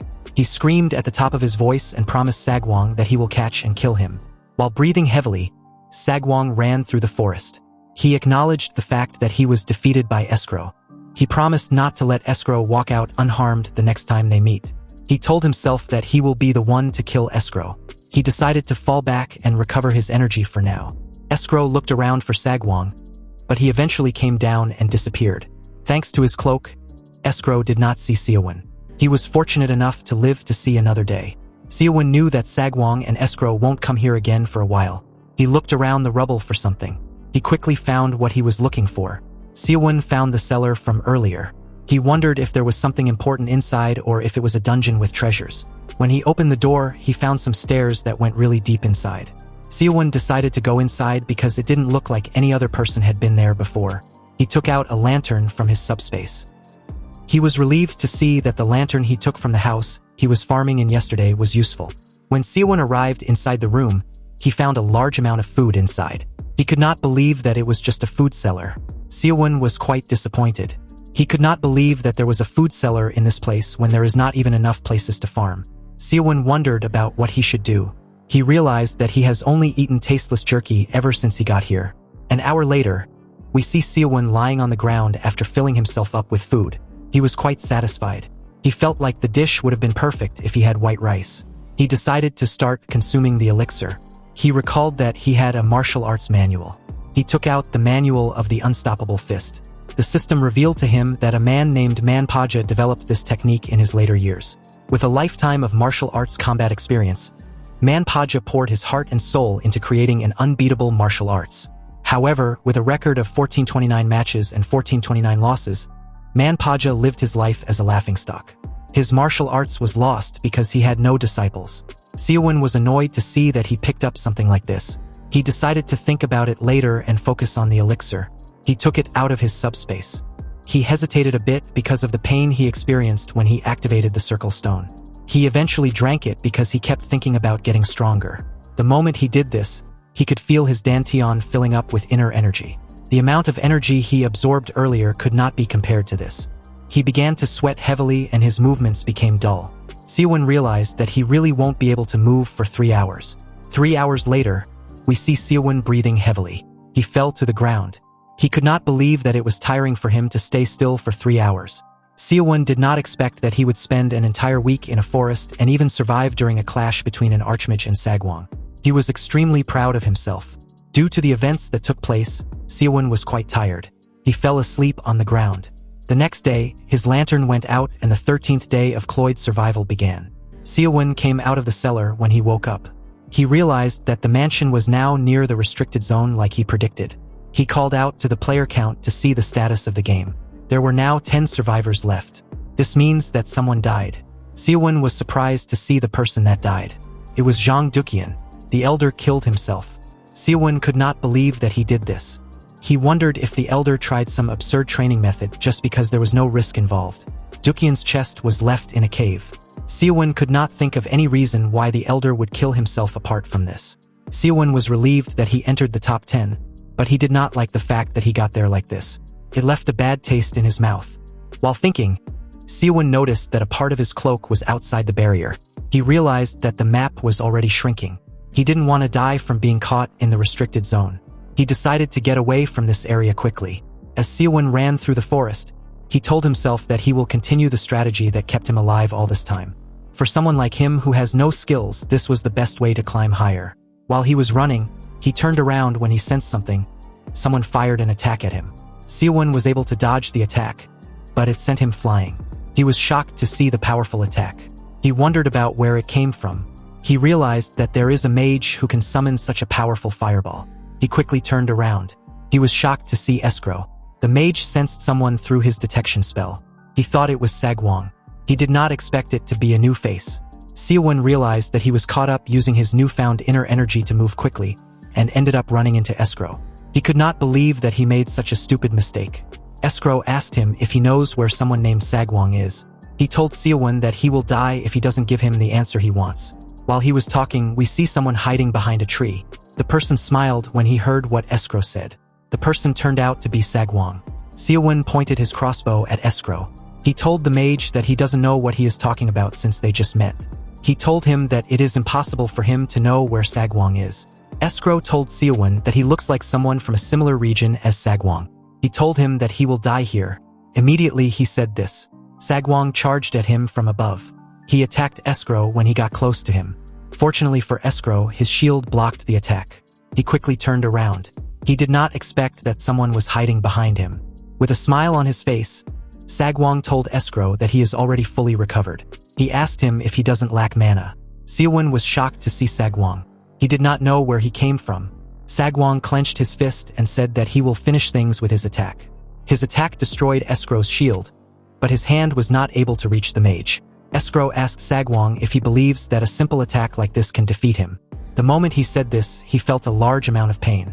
With a smile on his face, Sagwong asked the mage if he has ever heard of enhanced energy. Arm energy is a martial arts under enhanced energy. It is so rare that barely anyone mastered it. Sagwong did not think that he would have to use it in this world. He covered his arm with his energy and used it to pierce through Escrow's throat. Sagwong revealed to the mage that this is his first time showing it in this world. He asked him to be honored. Immediately as he said this, he took out his hand from Escrow's throat. The mage coughed out some blood. Sagwong was relieved to see that Escrow will no longer be able to cast his annoying spells. He told Escrow that making it into the top 5 would have been easy for him. He told him that meeting him will be his greatest regret. Seowoon quickly wore his cloak. He was relieved to see that Sagwong came. He decided to run away while Sagwong was fighting Escrow. Before he could do anything, he heard Sagwong ask the mage to die. The moment he said this, he stabbed Escrow in the stomach. He stabbed him again in his shoulder. The mage coughed out a large amount of blood. As Seowoon watched the invincible archmage get utterly destroyed by Sagwong, what came to his mind wasn't the fear of Sagwong or pity for Escrow. It was a thought that preceded everything else. Seowoon wondered about how powerful he will become if he absorbs their life chi. After stabbing the mage multiple times, Sagwong let him go. He asked Escrow to tell him where his cocky nature went to. He asked him if he has any last words before he dies. He quickly realized that Escrow cannot speak. The moment he said this, Escrow referred to him as the man who killed his most beloved apprentice, whose name is Elizabeth. Sagwong was surprised to hear the mage talking inside his head. Escrow told Sagwong that he regretted not stopping Elizabeth when she was kicked out of the academy and not recognized by the Crane sect just because she is a woman. Sagwong told Escrow that there is no way he wouldn't have noticed if he killed a woman. He told the mage that Elizabeth must have looked no different from a man. Escrow smiled and told Sagwong that he can finally shut his filthy mouth. Sagwong asked him about what he means. Immediately he said this. Seowoon saw something shocking. He saw something coming from the sky. It was a huge meteor. Seowoon could not believe his eyes. Sagwong was also shocked to see the meteor. He did not understand how it was possible for Escrow to cast a spell in his condition. He couldn't even chant. Escrow revealed to him that this is the ultimate spell. Only an archmage can cast it with their mana and life chi as the price. The spell is known as Armageddon. Sagwong began to run. He called Escrow an insane bastard. Seowoon also ran. He realized that he should have ran away earlier. As the meteor got closer to him, Escrow said that it was nice for him to see his disciple. He hoped that he would meet her again. His body slowly disintegrated as the meteor crushed him. His chest was left behind. When the meteor touched the ground, it caused a ridiculously large explosion. An elf saw the meteor destroy the surroundings. He realized that only Escrow was capable of casting a spell of this magnitude. The scene shifts and we see Seowoon lying on the ground. He was covered in blood. He told himself that he should have ran out of there when he got the chance. He said that it is all because of Escrow's life chi. He opened his subspace. He said that he cannot die like this, fortunately for him. He got a lot of healing scrolls for a situation like this. He used his teeth to tear the scroll. He slowly regained his energy. Seowoon realized that he would have never been able to escape if he hadn't drank the elixir. While breathing heavily, he tore another healing scroll. Even though he already healed himself, he was still in pain. After using numerous healing scrolls, Seowoon was able to get up. He could not believe that he used up all the healing scrolls he had. He quickly opened the player count. He saw that Sagwong took out Escrow. Seowoon was surprised to see that the mage really died. He wanted to take his life chi. He wondered why there was no kill log to show Sagwong's death. Seowoon realized that the vicious monster might still be alive. While he was thinking, he heard someone call out for help. He moved towards the direction of the sound he heard. When he pushed some leaves away, he saw someone asking for help. Seowoon was shocked to see who it is. It was Sagwong. The boy was holding a healing scroll in his mouth. He was heavily injured. He had even lost his arms. Sagwong didn't want to die like this. Seowoon was not really surprised to see how injured he was. He knew that it would have been difficult for Sagwong to dodge a meteor aimed at him. He noticed that Sagwong can't use the healing scrolls because of how injured he was. While he was thinking, Sagwong saw him. The boy begged Seowoon to assist him in tearing the scroll. Seowoon asked him if he is Sagwong. The boy became shocked. Seowoon explained to Sagwong that he always wondered about the kind of gear he used to get so strong whenever his name pops up on the kill log. He told Sagwong that he was certain that he will win the game. He did not expect to see Sagwong in this state. Sagwong promised Seowoon that he will make him the winner if he helps him this one time. He assured him that it will be easy for him to make him a winner. He asked Seowoon if he really believes that he can win this game alone by killing him. Seowoon took out a sword from his subspace. He believed that he will be the strongest if he kills Sagwong and takes his life chi and items. He raised his sword and smiled at Sagwong. The boy asked him to wait. He told Seowoon that he doesn't know the amount of strong players that are in this game. He revealed to Seowoon that he doesn't have many items. He told him that his martial arts weren't learned here. Seowoon believed that Sagwong should at least know the name of the person who is about to kill him. He introduced himself to Sagwong. Sagwong promised Seowoon that he will never forget his name even if he dies like this. The moment he said this, Seowoon stabbed him in the head. Due to the fact that Sagwong looks like a young boy, Seowoon felt guilty about killing him. Immediately he thought of this. He felt something. He felt Sagwong's life chi. Seowoon was shocked to feel the enormous amount of life chi that Sagwong had. He referred to the boy as a human elixir. He could feel an immense surge of inner energy filling him. While he was absorbing the energy, other players received alerts that there are only 8 players left. The players were informed that Seowoon killed Sagwong with a long sword. An elf who happens to be an archer said that the foxes will run rampant now that the tiger is dead. Seowoon was still very shocked to feel Sagwong's energy. He realized that he could face anyone with his current power. He decided to check Sagwong's chest. Seowoon hoped that someone as strong as Sagwong still search for items. He knew that his mood will be ruined if he doesn't see anything inside the chest. When he opened the chest, a green light shined on him. Seowoon was shocked to see the items in the chest. He found some rings in the chest. He got a ring called Kaiser's Ring, which greatly raises his agility. A blue ring called Dreamer's Ring, which greatly raises his strength. Seowoon got a ring known as Galen's Ring, which greatly raises his stamina. The 4th ring is Tokar's Ring, which greatly raises his magic resistance. The 5th ring was also another Toka's Ring.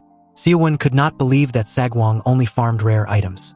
He was annoyed when he remembered that Sagwong acted like he wasn't using any items. Seowoon quickly opened his status window. He saw that his strength was now at 70. His stamina was also at 70. His agility was at 75 and his magic resistance was at 90. Seowoon could not believe his eyes. He believed that he could win with these stats, aside from the rings. There was also a variety of martial arts manuals, but they were all things that Seowoon couldn't learn immediately. He needed to fulfill certain conditions before learning them. While looking at his status window, Seowoon felt something. He felt someone's presence. The moment he turned around, someone activated his escrow-style fire and used a spell known as Strike to shoot a large amount of fire at Seowoon. The mage watched Seowoon as he burned. He told Seowoon that he shouldn't have let his guard down just because he is farming. Since Seowoon fell for this level of ambush, the mage believed that he defeated Sagwong by luck. The moment he thought of this, Seowoon asked him about who he is. The man was shocked to see Seowoon talking to him. He could not believe that his fire spell didn't do anything. Seowoon told the man that he saw something flash at him. Seowoon now had a magic resistance of 90. This level of magic was nothing more than a petty trick. Seowoon slowly walked up to the man. The man asked him to stay back. He asked him to tell him what he is planning to do. He told Seowoon that he will hit him with a stronger spell if he takes another step. He raised his staff and activated his escrow-style fire again. He gathered fire at the tip of his staff. Seowoon told him that his attack won't do much to him. The man fired his attack at Seowoon with a spell known as Explosion. Seowoon simply stood there and took the attack head-on. It didn't do anything to him. He clenched his fist and used the first chapter of the Unstoppable Fist to attack the mage. The attack is known as the Piercing Fist. Seowoon gave the mage a heavy blow in his chest. The mage spat out some blood when he received the attack. He was sent flying. He slammed his back on a tree. Seowoon was shocked to see the power of his attack. He remembered that the Unstoppable Fist was a martial art used by someone who always lost. He didn't think that it would do much. He realized that the strength of a martial art varies based on the amount of inner energy a person possesses. The mage coughed and died. There were now 7 players left in this world. It was announced that Seowoon killed Jahark with a fist art. Seowoon took the man's life chi. He realized that average magic spells won't work on him now that his magic resistance is higher. Seowoon put on his cloak. He understood that everyone who was hiding is coming out because Sagwang is dead. He realized that he has a long night ahead of him. He began to run. He smiled when he noticed that he could now imitate Dokyeon's movements. He thanked the elder for what he did for him. He said that he is definitely going to win the game. An hour later, Seowoon was seen hanging from a tree. He was trying to get a good view of his surroundings. While he was looking around, someone asked him to stop hiding. Seowoon could not believe that someone was being so loud at night. The man asked him to fight him if he is not scared. He called him a coward bastard and asked him about where he is hiding. The man known as Stark said that everyone is hiding because they are scared of him. The moment he said this, Stark sensed something coming towards him. He raised his sword and used it to block an arrow. He said that this is a stupid move. He asked Seowoon to come out and have a fight with him like a real man. Seowoon did not expect to see an arrow. He wondered about who fired it at the man. Stark knew that there was only one person who could put this much aura into an arrow. He raised his head and called out to the man known as Zurikana. The elf archer asked him if he knows who he is. Stark said that every mercenary knows about the legend of the divine archer. He asked him if he is not also trying to win the game. He suggested that they team up and take Seowoon out. Jurokwana smiled when he heard this. He came down from the tree and moved close to the man. Stark told him that he made the right choice. He introduced himself as a mercenary who works for the guild. He said that he is someone who is quite famous in the guild. He assured the divine archer that he will not regret making this decision. Jurokwana told him that it is fine. Stark believed that Jurokwana was stupid even though his reputation has spread across their world. Jurokwana said that he calculated his timing poorly. He said that there is still 3 seconds left. The moment he said this, Stark told him that an archer shouldn't make the mistake of closing the distance themselves. He raised his sword and asked Jurokwana to die and give him his items. The divine archer did not seem shocked by the man's actions. Immediately Stark swung his sword. An arrow pierced through his head from behind. His sword couldn't even reach Jurokwana. Upon seeing that he was dead, Jurokwana turned around. He felt insulted that an insect like that asked him to cooperate. He said that even a passing dog would piss on someone like him. The divine archer was more interested in finding Seowoon. He could not believe that he lost some time dealing with an idiot. Seowoon came down from the tree when the man walked past him. In a situation where there are only 6 people left, each person's life chi is precious to Seowoon. Seowoon raised his hand to take Stark's life chi. Immediately, he did this. Jurokwana turned around and looked in Seowoon's direction. It was as if he could see Seowoon. Seowoon was shocked to see the man looking at him. He was certain that his cloak even shields him from detection. He wondered if the archer has a skill that he doesn't know about. Seowoon felt like he messed up. He let his guard down because he was thinking about the life chi. It turns out that Jurokwana was looking at the chest. He said that a trash bastard like Stark probably only has trash items. He turned around and decided to leave the items. When the man walked forward, Seowoon fell to the ground. He was quite relieved to see that the man left. He realized that the divine archer senses are too good. Seowoon believed that this man will be his next opponent. In the next scene, we see the restricted zone barrier move past some trees and make the area smaller. While running in the forest, Seowoon noticed that the restricted zone was getting smaller faster. There were now 6 survivors left and there is still 87 days left in the game. Seowoon understood that the barrier adjusts to the amount of survivors left. Immediately he thought of this. Seowoon saw something shocking. He saw a field filled with tall grass. Seowoon knew that he will get the attention of people around him if he fights someone here. He carefully entered the grass field. Before he could get far, someone fired an attack at him. Seowoon turned around when he heard an odd sound. He was surprised to see numerous attacks coming towards him. He quickly jumped to dodge the attacks. Seowoon took a look at the attack when he landed on the ground. He noticed that the magic was aimed at his exact position. He was certain that it would be impossible for his opponent to see him because he is wearing his cloak. He wondered about how they were able to fire at him. The moment he thought of this, he looked up to see more attacks. He could not believe his eyes. He knew that he couldn't dodge them all like before. He took a stance and clenched his fist. He decided to take it on with his inner energy. He covered his hand with his energy and attacked with the piercing fist. His attack destroyed the magic when it touched it. Nothing was able to stop the attack. Seowoon was shocked to see this. He realized that he is stronger than he thought. He jumped to get a better view of the area. He wanted to get his opponent's location. He was able to quickly spot his enemy. The man was shocked to see Seowoon in the air. He wondered about who Seowoon was. He could not believe that Seowoon blocked an attack that he used all his mana to fire. While in the air, Seowoon called out to the man. Unfortunately, he was too late. Someone stabbed the man from behind. The man was shocked to see this. He turned around to see his attacker. He could not believe that he was not able to sense the man's presence. The man with blue hair told him that he should have left enough mana for detection magic and barrier magic. He said that it is easy for him to erase his traces as an assassin. He asked the man to rest in peace.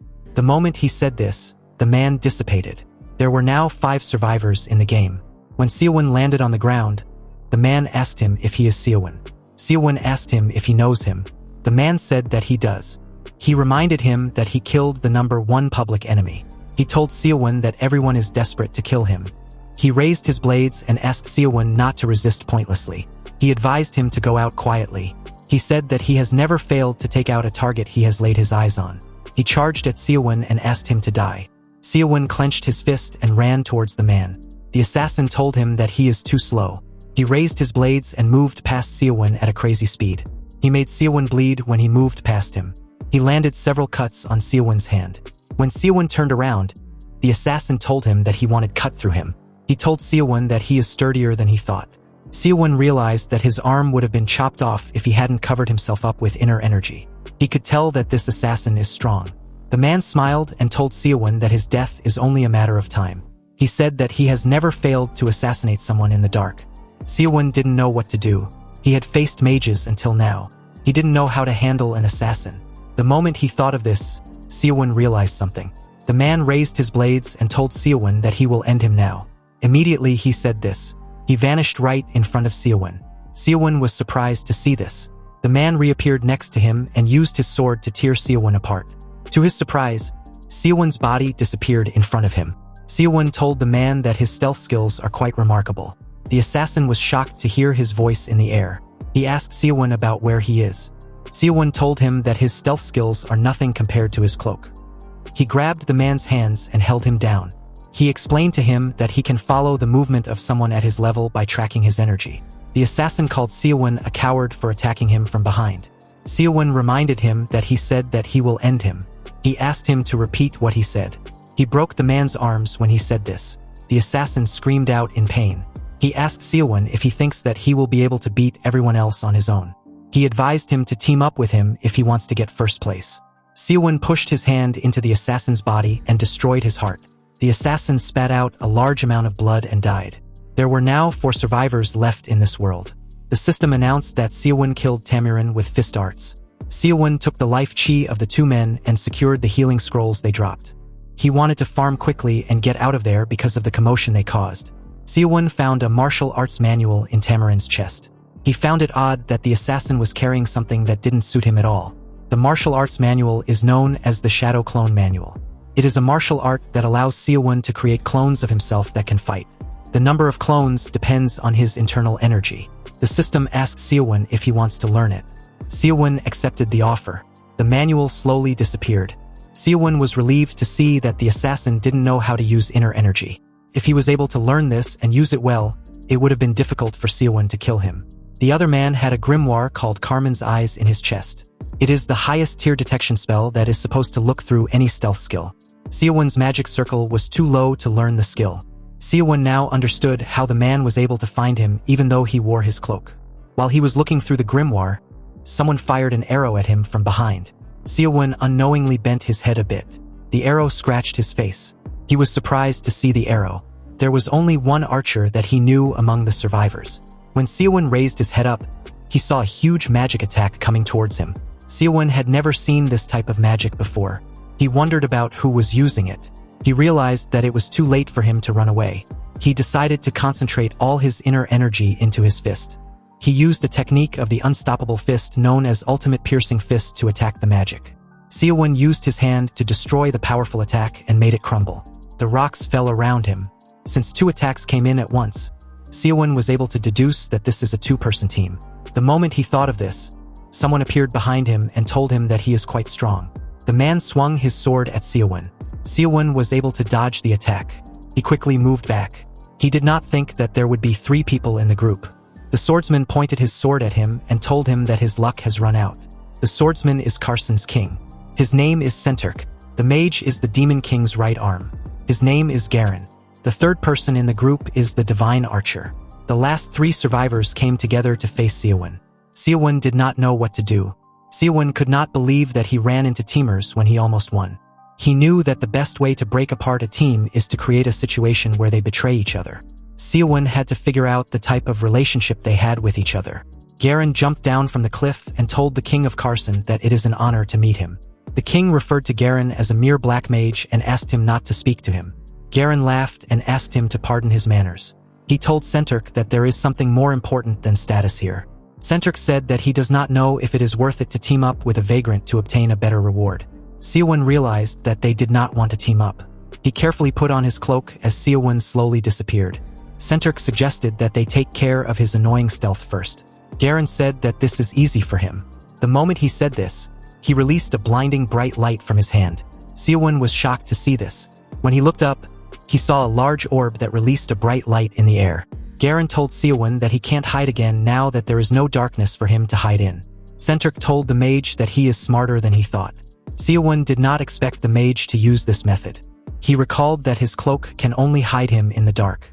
He did not think that his cloak would have this loophole. Garen revealed to Seowoon that he wanted to thank Sagwong for taking care of escrow for him. He said that he feels bad that he can't thank Sagwong himself.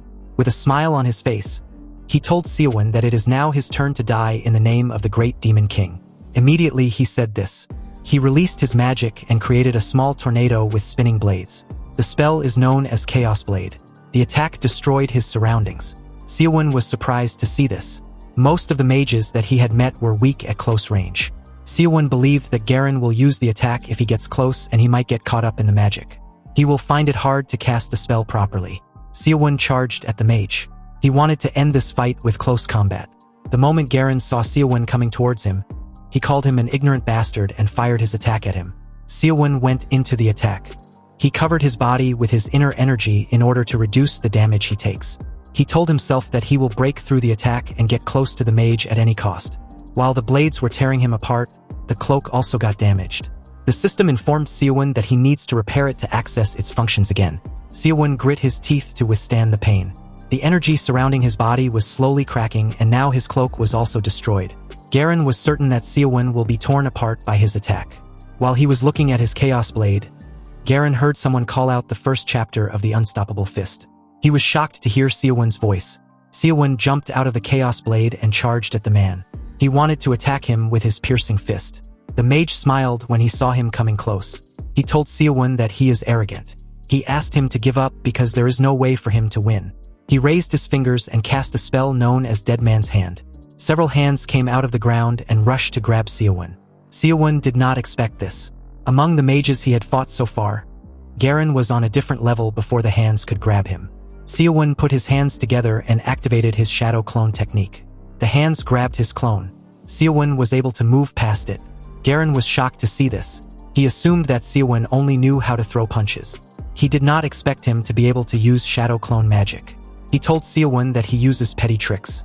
Seowoon didn't care because he had gotten close to Garen. He told himself that this is his victory. Garen wanted to activate a barrier. But before he could do anything, Senterk used a technique known as piercing blade to stab Garen from the back and stab Seowoon too. The mage was shocked to see a sword pass through his body. He turned around and asked Senterk if a king does something this cowardly. Senterk took out his sword and said that there is no honor greater than victory. He reminded the mage that he never said that he will cooperate with him. Before Garen disappeared, he thanked him for getting rid of Seowoon. The system announced that Senterk killed Garen with sword arts. Senterk turned to the divine archer and told him that they are the only ones left. He glared at Jurokwana when he remembered that the man was a nuisance for his army. He found it ironic that the divine archer ended up helping him. Jurokwana smiled and told the king that it is too early for him to say this. The king asked him about what he is talking about. The moment he said this, Seowoon appeared next to him and gave him a heavy punch. The attack broke his armor and sent him flying. He got slammed on a huge rock. Seowoon struggled to catch his breath. He told Jurokwana that they are the last two. The divine archer thought that Seowoon died to Senterk's sword. He realized that it was a shadow clone. Seowoon asked him to not talk. He asked the archer to come at him. With a smile on his face, Jurokwana said that everyone has such impatient personalities. He told Seowoon that he has a more pressing business with Senterk. Senterk called Seowoon a bastard. He told him that he is pissing him off with his antics. He stood up and broke the rest of his armor. He wondered about how Seowoon survived. He was certain that his sword stabbed Seowoon. He commended Seowoon for destroying an armor made by a master smith of Carson. Seowoon tore the torn clothes off his body. He told the king that he is also talking too much. He asked him if he is going to fight with the archer or they are going to fight him one at a time. Senterk told Seowoon that he will regret making him give it his all. Immediately he said this. He disappeared in front of Seowoon. Seowoon was shocked to see how fast he was. Senterk appeared next to him and stabbed him in his arm. He told Seowoon that no one can go against his speed. He revealed to him that he is targeting his ligaments. He told him that he won't be able to use this arm again. Senterk believed that Seowoon needed both hands to use his other skills. Seowoon could not comprehend what was happening. He thought that Senterk was a strength-type character. The king moved so fast that he couldn't even feel his energy. Seowoon grit his teeth and told himself that he cannot lose like this. He said that he worked too hard to get to this point. Seowoon decided to trust the inner energy within him. He used his other hand to break Senterk's sword in half. The king was shocked to see what Seowoon did to his rapier. Seowoon took out the blade in his arm and used the Black Star chi palms to fire it at Senterk at a crazy speed. The king was able to dodge it, but it left a scratch on his face. He was shocked to see that Seowoon injured his face. Seowoon took out a healing scroll and tore it to heal his arm. Senterk asked him if he is going to struggle until the end. He activated a skill known as Aura Blade and created a blade with his energy. He told Seowoon that he acknowledges him since he made him use his Aura Blade. Since his arm was now healed up, Seowoon decided to use a skill. He put his hands together and activated his Shadow Clone skill. He released all his inner energy. He was able to create several clones. Senterk told Seowoon that he is using some annoying tricks. He said that the winner will always be him. Seowoon called him a fraud and asked him to brace himself because he has gotten serious. Meanwhile, high atop the cliff, Jurokwana lounged with growing impatience, hoped that one of them would die now. He wanted to finish the match quickly. As 8 identical figures of Seowoon positioned themselves around the battlefield, each poised to strike, Seowoon told Senterk that this time, he would truly face him in a serious battle. Senterk, on the other hand, mocked Seowoon and told him to stop talking and start attacking. But in Senterk's thoughts, he only had a maximum of 2 minutes for his Aura Blade to work and needed to finish Seowoon within that time frame. Seowoon also thought that his internal energy was almost depleted, so he needed this battle to end as well. Without a second thought, Seowoon launched an attack at Senterk. As Seowoon used his technique to multiply himself, Senterk was unfazed and used his Aura Blade to attack Seowoon. But then, the real Seowoon suddenly appeared behind Senterk and attacked his back using his palm technique. Senterk tried to retaliate and slash Seowoon while calling him a sneaky bastard. After slashing, he couldn't believe that he couldn't feel anything, realizing he had hit a clone again. He then decided that since he couldn't detect the clone or the main body, he would just cut them all down at once. Suddenly, before he could execute his plan, a solid punch from Seowoon hit his face hard, making him spit out some blood. Blood scattered through the air as his head nearly twisted from Seowoon's punch.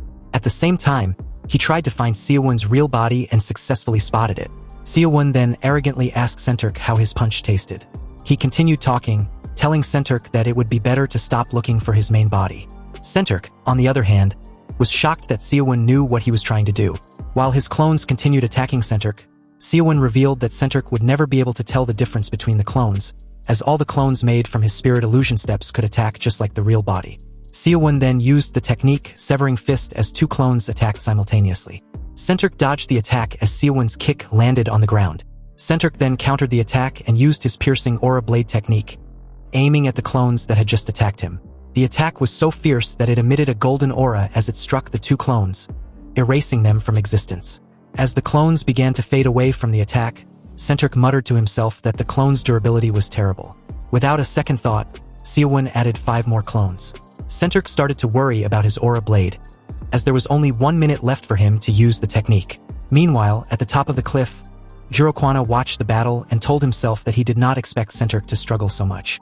Then, out of the blue, Centric called out to Jirokwana, telling him not to just stand there and help him. He added that if Jirokwana helped him win, he would give all the rewards to him in return. While watching the battle, Jirokwana shouted at Centric, telling him to watch out ahead.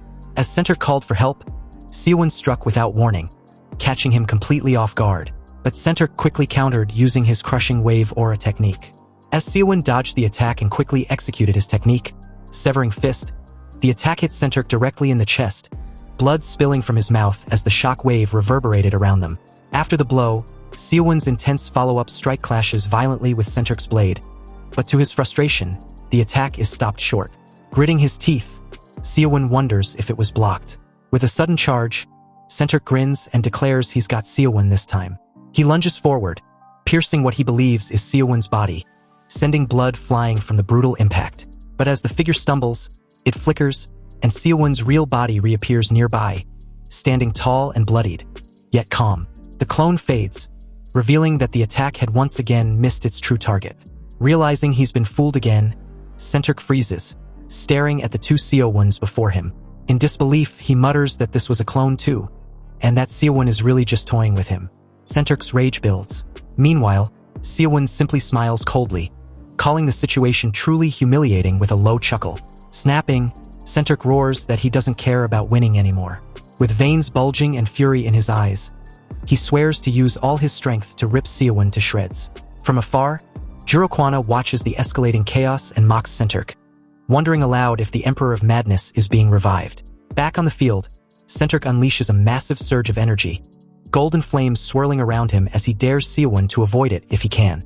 Exploding forward with terrifying speed, Centric charges toward both Seowoon figures, his fists blazing as he aims to crush them in a single blow. After the impact fades, some of the clones are completely destroyed and begin to vanish. Centric scans the remaining figures carefully, breathing heavily, and narrows his eyes. Only 2 left now. Main body or clone? It's one or the other. But then, Seowoon suddenly bursts forward, roaring that it's his turn now. With explosive force, he drives his fist towards Centric, unleashing a powerful technique, SK Straight Cut Fist. As Centric braces for impact, another Seowoon flanks him from the opposite side and shouts, "Over here!" Both striking him simultaneously. Blood sprays out as the dual assault lands cleanly. Centric staggers and lets out a pained grunt, realizing with a grimace that the attack actually had an effect, leading him to believe it might be the real body. But just as one of the Seowoons closes in, Centric counters in a flash, driving his glowing blade into its neck. The Seowoon clone recoils in shock and pain. Feeling no resistance in his grip, Centric confirms aloud that this one was also a clone, discarding the body with frustration. Looking around, Centric wipes the blood from his face and questions whether only the main body is left now. He then spots the last Seowoon, standing a short distance away, battered but firm. Without hesitation, Centric raises his blade, declaring with grim resolve that with this one clash, he'll end everything. Seowoon narrows his eyes and shifts into stance, readying himself for Centric's final attack. And then, with a final charge, both warriors dash at full speed toward one another, ready for a decisive all-or-nothing blow. With fierce momentum, Seowoon and Centric collide midair, their attacks clashing in a burst of light and force, fists and blades striking at the exact same moment. Standing back on the ground, Centric smirks and compliments Seowoon, admitting he's quite skilled even when fighting unarmed. Then, his expression sharpens, intense and aggressive. He roars, daring Seowoon to block his next move and activates his finishing technique, Aura Blade, Lightning Form.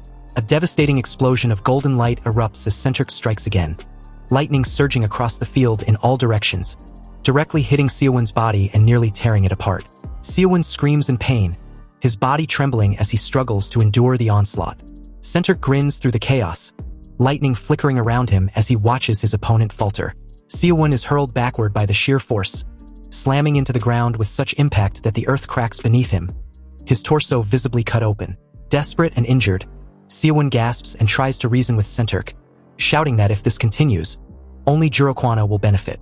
But instead of mercy, Centric drives his blade straight into Seowon's chest. Blood bursts from Seowon's mouth as the powerful strike lands with brutal force. In that instant, Centric groans in pain as something shifts.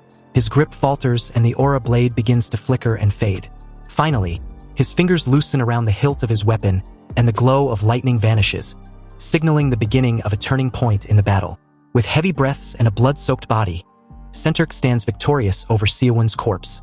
He mutters that he barely managed to finish within the aura's duration. Still panting, he reflects that if he had been even a moment late, he would have been completely finished. But then, a pause. Something feels off. Turning his back, he grips his sword tightly, sensing that something is strange. A moment later, dread creeps in as he realizes something isn't right. There was no impact in his hand during the final blow. Suddenly, his eyes widen in horror. A brutal strike bursts from behind, catching him completely off guard. Seowon, very much alive, erupts in a counterattack that splits Centric open with overwhelming force. A system message confirms the result. Seowon defeats Centric, killed by strength. Standing near the fallen chest, Seowon notes that if he hadn't drained Centric's stamina using his clones, things could have gone the other way. As green energy flows into his body, Seowon evaluates the vitality gained from Centric. He notices that it isn't as much as Nam Sagwang's, but it's still a large amount. With it, he feels confident. He can now face Jurokwana. Meanwhile, from above, Jurokwana watches in surprise. He hadn't expected Centric to be defeated. Addressing Seowon, he sarcastically offers thanks, admitting Centric was quite the headache. Seowon glances up, trying to locate Jurokwana's position atop the cliff. Jurokwana draws his bow and declares that the king's competitive nature drove him to invest everything into Seowon. He adds that Seowon, who gave everything in return, will also die by his hand. He vows to personally honor Seowon's struggle. Then, with incredible speed and force, Jurokwana launches a glowing blue arrow straight at Seowon. The projectile tears through the air, causing Seowon to flinch and brace himself as it races toward him. Startled by the attack's speed and power, Seowon barely reacts in time. He watches the blue arrow shoot toward him with terrifying momentum.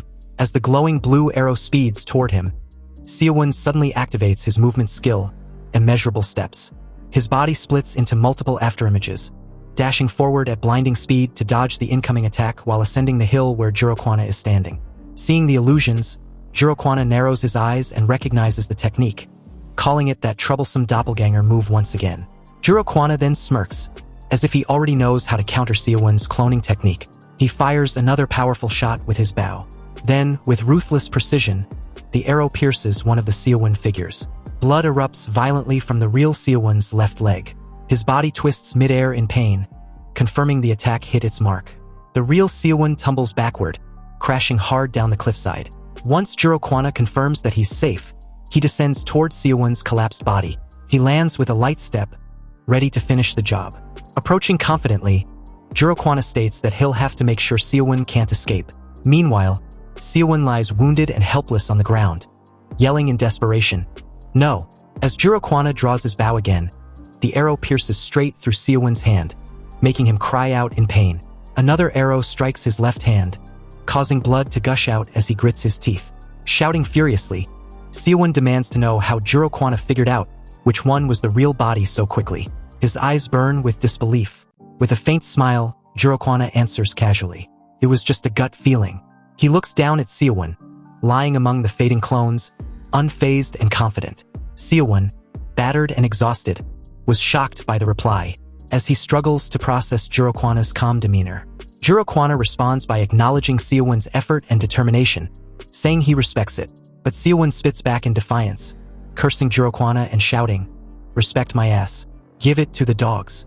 And without further discussion, Jurokwana fired the final shot directly into Seowon's head. A notification then appears. Jurokwana has killed Seowon with an arrow. A few minutes later, Jurokwana stands in front of Seowon's lifeless body, asking himself if the game is over. Suddenly, Seowoon's body, just like the previous players who died, turns into a chest. An announcement is made. The Cloyd Survival game has now ended. Seowoon, now sent to what seems like another dimension, watches as his body becomes a chest while Jurokwana stands in front of it. Seowoon mutters that he really messed up in the game and completely gave it away. Noticing alone, he reflects on how at least he got to eat the meal Nam Sagwang had prepared. A system message then appears, congratulating him for ranking in the final 2. Another notification follows. You have qualified to participate in the next game. Seowoon turns to the side, startled and confused. Realizing what that means, he mutters in disbelief, asking aloud if there's really another game after this. The system then informs him of his rewards, including kill bonus points. He has earned 140 reward coins. Now standing in a cosmic-looking space, Seowoon responds, puzzled by the term. Coins? All his previous items appear, surrounding him, as the system summons them. Several notifications pop up, displaying different items and their coin values. Carmen's necklace for 3 coins, Ring of Strength for 20 coins, and Carmen's Eye Magic Book for 50 coins. Seowoon remarks that he picked up a lot of stuff. The system displays a new message. You can take the items acquired with reward coins. Seowoon stares at a skill book labeled Spirit Illusion Steps, 130 coins, stunned by the high cost. He realizes that buying just this one would nearly use up all his coins. Another system notice appears. The final 5 players are given a chance to spin the roulette and draw an item. Seowoon reacts with surprise. Oh, there's a gacha? As the description explains, it's a system where items can be obtained randomly. A message confirms. Jin Seowoon has come in second place, so he has 2 chances. Seowoon thinks aloud that if he gets either the Cloak of Invisibility or Spirit Illusion Steps, he could save a lot of coins. Encouraged by the odds, he grins with excitement and declares, if I'm lucky, this could be a huge gain. With confidence, Seowoon begins to spin the glowing roulette. As the roulette slows, Seowoon panics and yells, stop, but it's too late. The result locks in. Asgro's necklace, he stares in disbelief at the outcome. Furious that, of all things, the cheapest item had to appear. He calls it a joke. Frustrated, Seowoon grabs his head and demands to know why something like that had to come out. How many items were even in the pool? Realizing he still has one more chance, he clenches his fist and regains his resolve. Standing before the roulette again, he prays desperately, calling out to God, Buddha, Jesus, or anyone out there. As the wheel begins its second spin, still staring at the spinning roulette, he suddenly yells out for the spinning roulette to stop. His voice full of urgency and anticipation. The ring spins to a halt, and his eyes widen in disbelief as the result is revealed. The notification appears, Ring of Subspace, and then, with another burst, Skill Book. He watches in shock as the final result lands on Spirit Illusion Steps. A brilliant light envelopes him as the skill is confirmed, Spirit Illusion Steps. From behind, he stands awestruck beneath the golden glow, completely stunned. A system notification flashes, Spirit Illusion Steps. He clenches his fist in excitement, then celebrates, calling it the most expensive thing he got, thrilled that it feels like he just doubled his coins. Another system message appears, informing him that they will now provide the items he had acquired.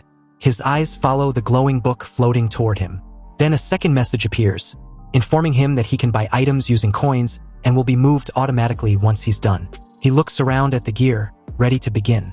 As he picks out items, it is explained that drawing Spirit Illusion Steps helped him save many coins, but there were so many tempting items that it was hard for him to decide. After some thought, he makes his choices. Since he couldn't stay in this space forever, he finalizes his decisions and finishes shopping. The system acknowledges him for his efforts and wishes him luck in the next game. He's suddenly engulfed in a radiant flash and then reappears in a familiar alleyway. Looking around in confusion, he mutters, wondering if he's really back in his world. He lifts his hand and sees a familiar item resting in his palm.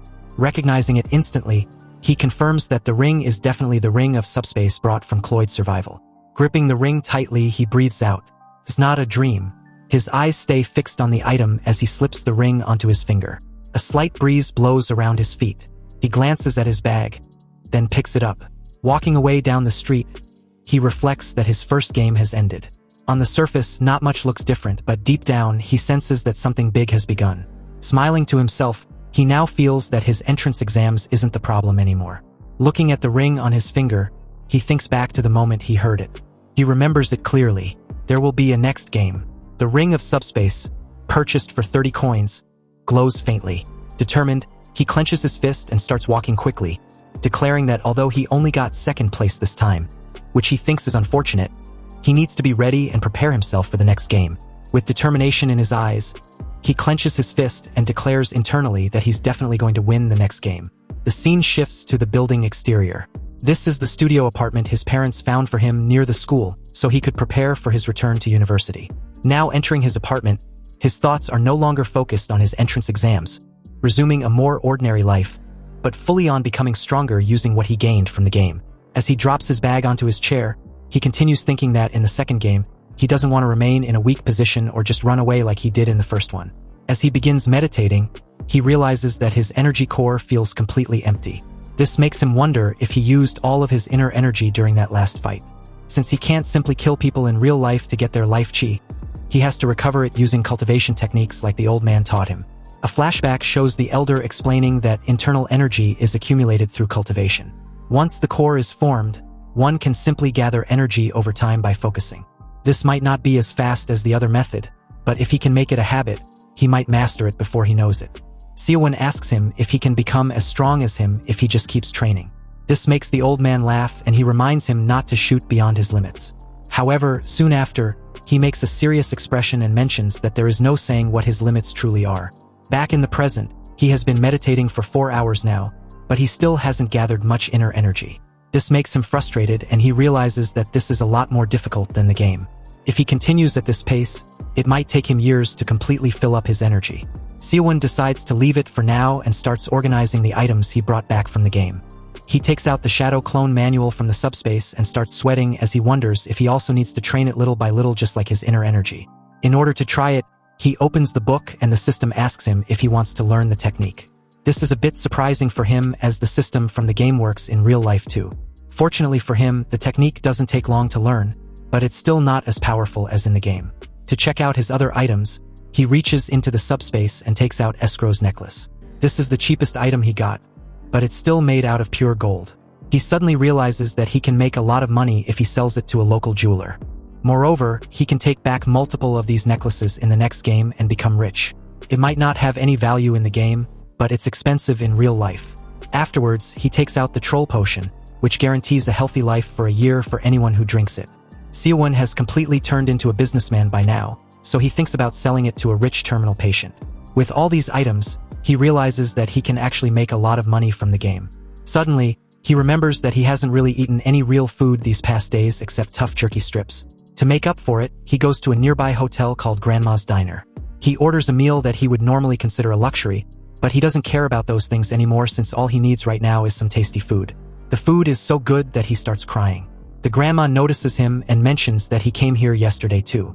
He nervously tells her that the food is just too tasty. This also makes him realize that time stops when he is in the game. After eating, he makes his way back, questioning when the next game is going to start. He also remembers the ring of strength he brought back and wonders if it also works the same in real life. After putting on the ring, he tries jumping but accidentally launches himself too high. His body almost feels like it's overflowing with strength. Landing back down, he looks around to make sure no one saw him and starts walking back. When he finally reaches home, he decides to use his elixir of insight, which he bought for 50 coins. He stares at the potion, thinking to himself that it didn't allow him to move for 3 hours when he absorbed it in-game. It might be a bit troublesome if it works the same way in real life. However, he decides to risk it and drinks the entire thing, causing him to shoot out energy from his eyes. It's now been 3 hours and someone has called the police on him since his house walls are almost melting from the heat. The old neighbor lady tells them that she tried knocking, but the door was just too hot to even touch. Even though there is literal steam coming out of the house, the police don't really take it seriously and mention that she should have called the fire department. Since there is no fire, they don't think there is any need to worry. It's only when one of them actually touches the door handle that they realize something fishy is going on inside. They knock on the door and ask him if he is okay. However, several seconds pass and no one answers. This makes them even more suspicious. But the door finally opens up and Seowoon comes out looking like a terminal patient. With sweat dripping from his face, he tells them that he had a fever, so he turned up the boiler a bit. The policeman asks him if he needs an ambulance, but he turns it down, saying that he will be fine. This is enough to make them leave, and they tell the old lady not to call the police for things like these. After they walk away, he drops to the ground with his back against the door, thinking to himself that he nearly died. The energy from the elixir was a bit too much, and if it wasn't for the white martial physique arts, he wouldn't have been able to contain it. Unlike in the game, there is a huge risk involved when doing things like this in real life. However, all this pain wasn't for nothing as he soon realizes how powerful he has become. Using just his palm strike causes all of his furniture to fly back. He also breaks his chair by accident and thinks to himself that he needs to sell some of the items to buy a new one. The next day, he goes to a nearby open gym, but it's a bit too crowded. He thinks about coming back after sunset when he suddenly notices some high school students coming his way. The kids are smoking, so an old guy from the park tells them that it's a no-smoking zone. Hearing this, one of them asks him who he is, since not even his parents say anything about him smoking. The old man doubles down and says that his parents must have failed to raise him properly if they don't care about him smoking. This makes the student mad, and he prepares to punch the old guy. Fortunately, Seowoon comes to the rescue and kicks the guy before he can hit the old man. This guy is casually sending people to a coma for trying to hit elders. However, it turns out that the real fight is just about to begin as Seowoon hears another student calling him out. This guy looks like an actual criminal and completely towers over him in terms of his height. Seowoon looks at him with an annoyed expression, realizing that he might have gone a bit overboard. Turns out that this is the older brother of the guy he just knocked out. Seowoon tries to reason with him and says that his brother was the one who caused the problem by not respecting the old man. Moreover, he was smoking in a public area as a high school student, so it was the right move to educate him. He laughs, saying that he should be the one to teach him as his older brother. The guy seemingly has a single brain cell, so he ignores everything and goes for a surprise punch. Seowoon dodges the punch and counterattacks with his piercing fist, sending him flying back. Suddenly, he realizes that he might have used a bit of excessive strength in this punch too. Despite being badly injured, Big Brother isn't ready to back down, so he takes out a pocket knife and threatens to kill him. Seowoon simply stares at his face and realizes that both of these brothers are the same. As they continue fighting, he realizes that fighting normal people like him is too easy for him now. With a quick sweep kick, he throws the guy down and thinks to himself that he needs to control his strength, as he might seriously hurt someone. Instead of hitting the guy directly this time, he uses 50% of his power and uses his palm first to create a shockwave in the air. This sends the brother flying back into the tree. Seowoon panics, thinking to himself that he didn't want to do this. He tries playing it solo and says that the guy is just acting. After giving him a short lecture, he says goodbye and runs away from the scene. This was too far, and he knew that his life would have been over if he accidentally killed any of them. Seowoon knows that if he wants to use his powers in real life, he needs proper training to control them perfectly. It's been a month since he started his training. As he is meditating, he gets a call from his mom asking him about his well-being. He informs her that everything is okay, and thinks to himself that he needs to keep his martial arts training a secret for now. When he asks her about his dad, his mom's tone gets serious, and she reveals that he got into a car accident. This shocks him to the core, and he frantically asks her how bad it is. His mom explains that a car hit him while he was making deliveries. They don't really have health insurance, so the surgery costs are going to be too much. She tells him that she feels bad for asking him, but she needs some of the money back from what she sent him. This breaks his heart, and he asks her about the total cost for the surgery. After she tells him the cost, he reaches into his subspace and takes out the gold necklace he brought back from the game, assuring her that he will take care of it. His parents spent all their lives bouncing from one rented home to another, working hard to provide for him. Seowoon starts crying as he realizes that he was just a freeloader child with no hope for his future. However, things have changed now. He finally makes his way to the jewelry shop and asks them about the price of the necklace. As she analyzes the necklace, the girl mentions that it doesn't look local and has excellent craftsmanship. He lies and tells her that it's been in his family for generations. When he asks her for the price, she informs him that this is a rare item and asks if he is sure about selling it. With an emotional tone, he explains that his dad needs money for his surgery, so he has no choice. He ends up getting $11.5 million won for the gold necklace, but seeing the girl looking so excited makes him realize that he might have undersold it. However, it doesn't really matter much since he got the amount he needed. After he sends the money to his mom, she gets worried and asks him how he got so much money. He tells her that it's just savings from his part-time job in the army. She apologizes to him for making him go through all of this, but he assures her that she doesn't need to worry about him. After dealing with this problem, he decides to take a train back home. On his way, he hears two kids talking about a video of some guy using a flame spell. They might not understand what is happening, but Seowoon knows that this is a spell from Cloyd Survival. Seeing the video makes him realize that he is not the only person in the country who has experienced that game. Suddenly, the video gets deleted and the kids just knock it off as some crazy person. Meanwhile, somewhere else, a guy gets a phone call and assures the other person that he won't let it happen again. He even goes as far as to talk about cutting off internet access across the entire country. A bunch of men in black suits stand silently in front of him as he apologizes on the call. After he puts down the phone, he asks one of them what actually happened. With a shaking voice, the guy explains that the number of survivors has surged dramatically and it's impossible to keep track of all of them. This makes the boss mad and he throws an ashtray directly at the man, asking him why they aren't increasing the number of agents if the number of survivors is going up.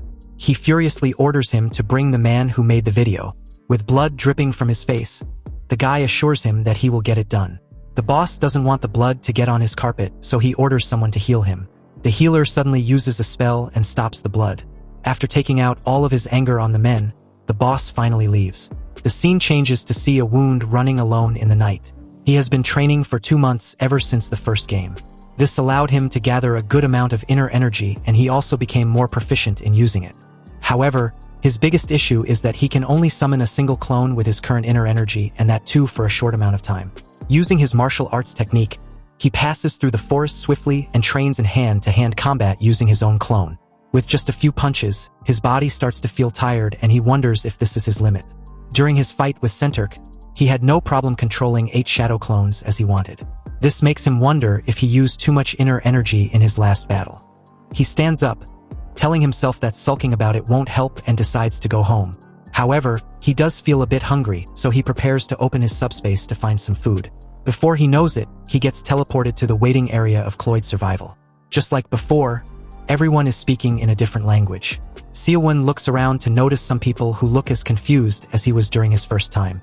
While he is thinking, the system thanks all the players for joining and announces the beginning of the game's tutorial. This makes him a bit surprised since they skipped the tutorial last time. Seowoon wonders if it's because there are more beginners this time. Suddenly, his eyes caught a high schooler sitting on top of the statue with a calm expression. Seowoon quickly looks away and thinks to himself that the guy is just trying to farm some aura by sitting there. He also knows that the guy has already played this game before, which makes him wonder if he is someone like Nam Sagwang. Meanwhile, the system announces that the total number of players for the game will be 200. The difficulty has been set to the lowest, and their only goal is to make it to the top 200. In other words, they can't lose this time no matter what they do. However, the rewards will only be distributed among the top 20 ranked players. Hearing all this makes Seowoon excited as he realizes that he can play like a psycho since there is no risk of failure. After the system finishes with the tutorial, it announces that this is a duo game and players will compete in teams of 2. With this, everyone is instructed to find their partner and make a team. Players without a team will have to play alone. Seowoon stands there thinking about what everyone is looking for when making their teams. Since they are all meeting at the same time, they have no way of telling who can be a good partner. If they choose wrong, their teammate might become a dead weight. Suddenly he remembers that high schooler and thinks about making a team with him. However, it seems like he is a bit too late as the guy is nowhere to be seen. After losing his potential partner, Seowoon tries his best to find someone else to make a team, but everyone has already joined a team.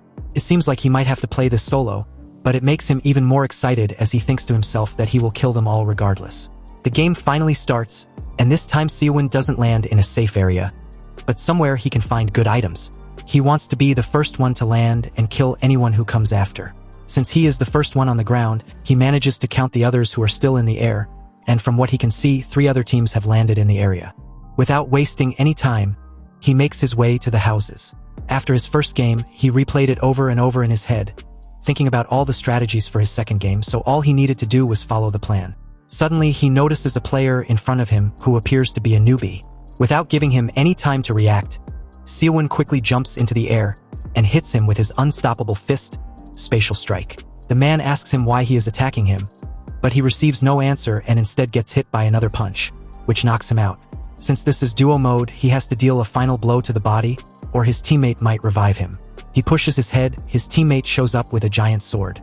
The guy appears to be a knight and hits Seowoon with his shield, pushing him back. Seowoon admits that the man has some incredible strength. Meanwhile, his opponent takes an offensive stance and asks him if he is the one who killed his teammate. Seowoon realizes that the knight specializes in close combat. Since his unstoppable fist relies on his bare hands, he needs to find a way to deal with players who use weapons. Even though it's not easy, he has practiced it enough using his shadow clones. Just the thought of trying it out in the game makes him smile. He looks up to his opponent and says that it will be fun. The guy blindly charges forward with his sword, and Seowoon pretends like he is going to throw a punch. Just before both of their attacks collide, he opens his fist and slightly tilts the direction of his weapon, causing it to change its trajectory. At the same time, he hits the shield, which creates an opening. Not wasting any time, he uses his spatial strike to create a hole in the opponent's armor. But he is not done just yet, as he quickly grabs his helmet and strikes him using his knee, breaking it all apart. In just a few seconds, he completely dismantled the guy who is now bleeding on the ground. He stomps on his face to finish him off, and just like that, he has the first 2 kills in the lobby. Afterwards, he absorbs their life chi and realizes that the sword guy was pretty strong. With one team gone, there are 4 players left in this area. Before Seowoon can even finish absorbing the life chi, an arrow pierces the wall in front of him, just missing his head. He immediately looks back to see where it came from, but there is no one behind him. Once later, another arrow shoots out from the houses, this time slashing him in the face. As he wonders if there are going to be more arrows, the attacker launches a bunch of them at the same time. This is too much for him to dodge on open ground, so he quickly runs for cover. As Seowoon makes his way to the houses, he wonders if it's the archer from the previous game, since the aim is too accurate. However, the person doesn't seem that strong, so it can't be Jurokwana. Still thinking about their location, he gets out of the forest and onto a rooftop. If this were the previous game, he would have been hiding in the houses and safety farming items. But this time his game plan is a bit different, as he wants to absorb as much life chi as possible.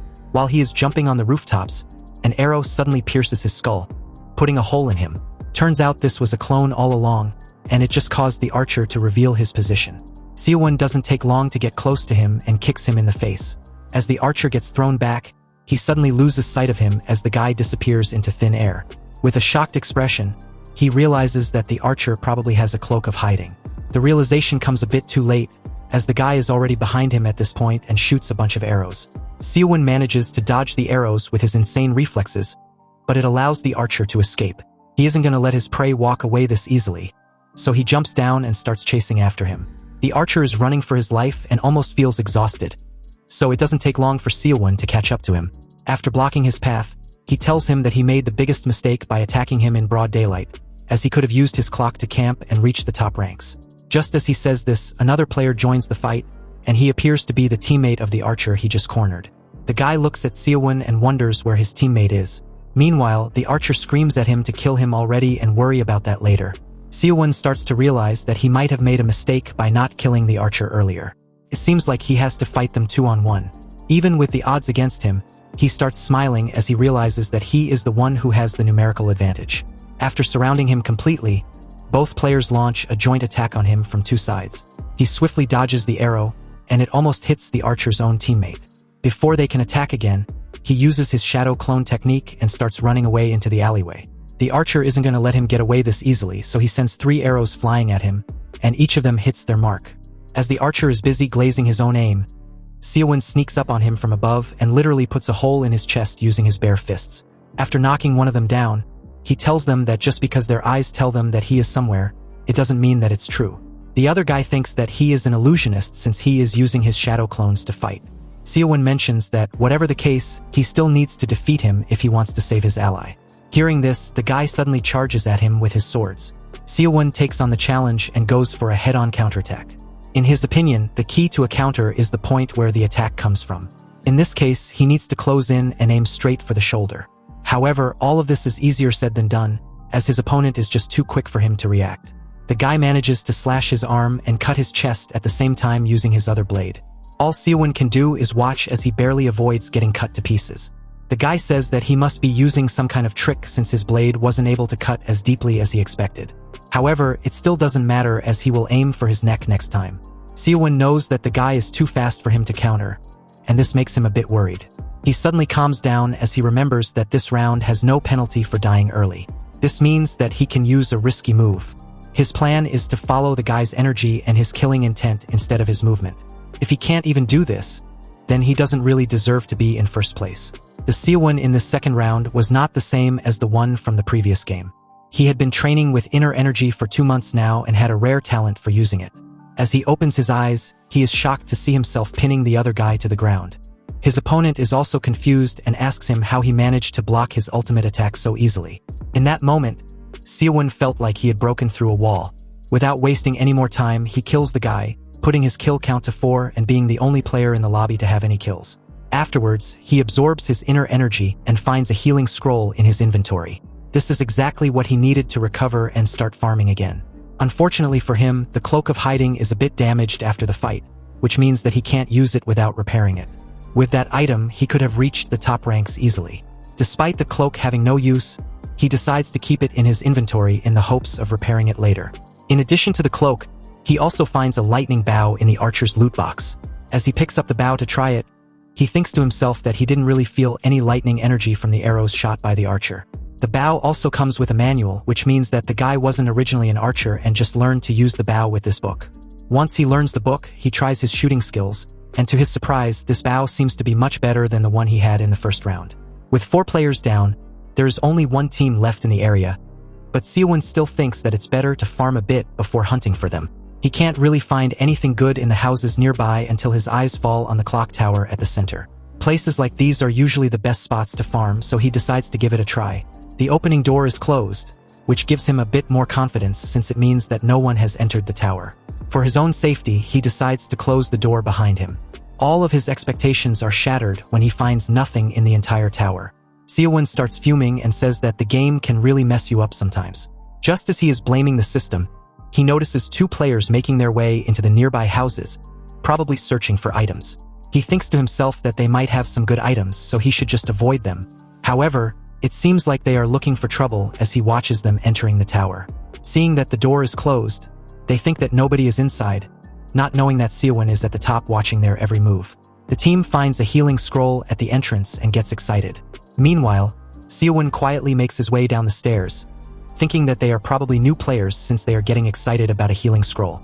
Seowoon gave a wicked smile and literally skydived on top of them in order to strike first just because they are weaklings. The 2 weaklings noticed a shadow, and before they realized what's going on, Seowoon skillfully landed in between them. He was well aware that the mage was pretty decent and would definitely have a barrier up as quickly as he could, so he attacked him first. As Seowoon's fist heads in the mage's direction, he wondered where Seowoon suddenly came from. Seowoon intended on ending the mage in one attack, but was surprised to see him already casting a fire spell.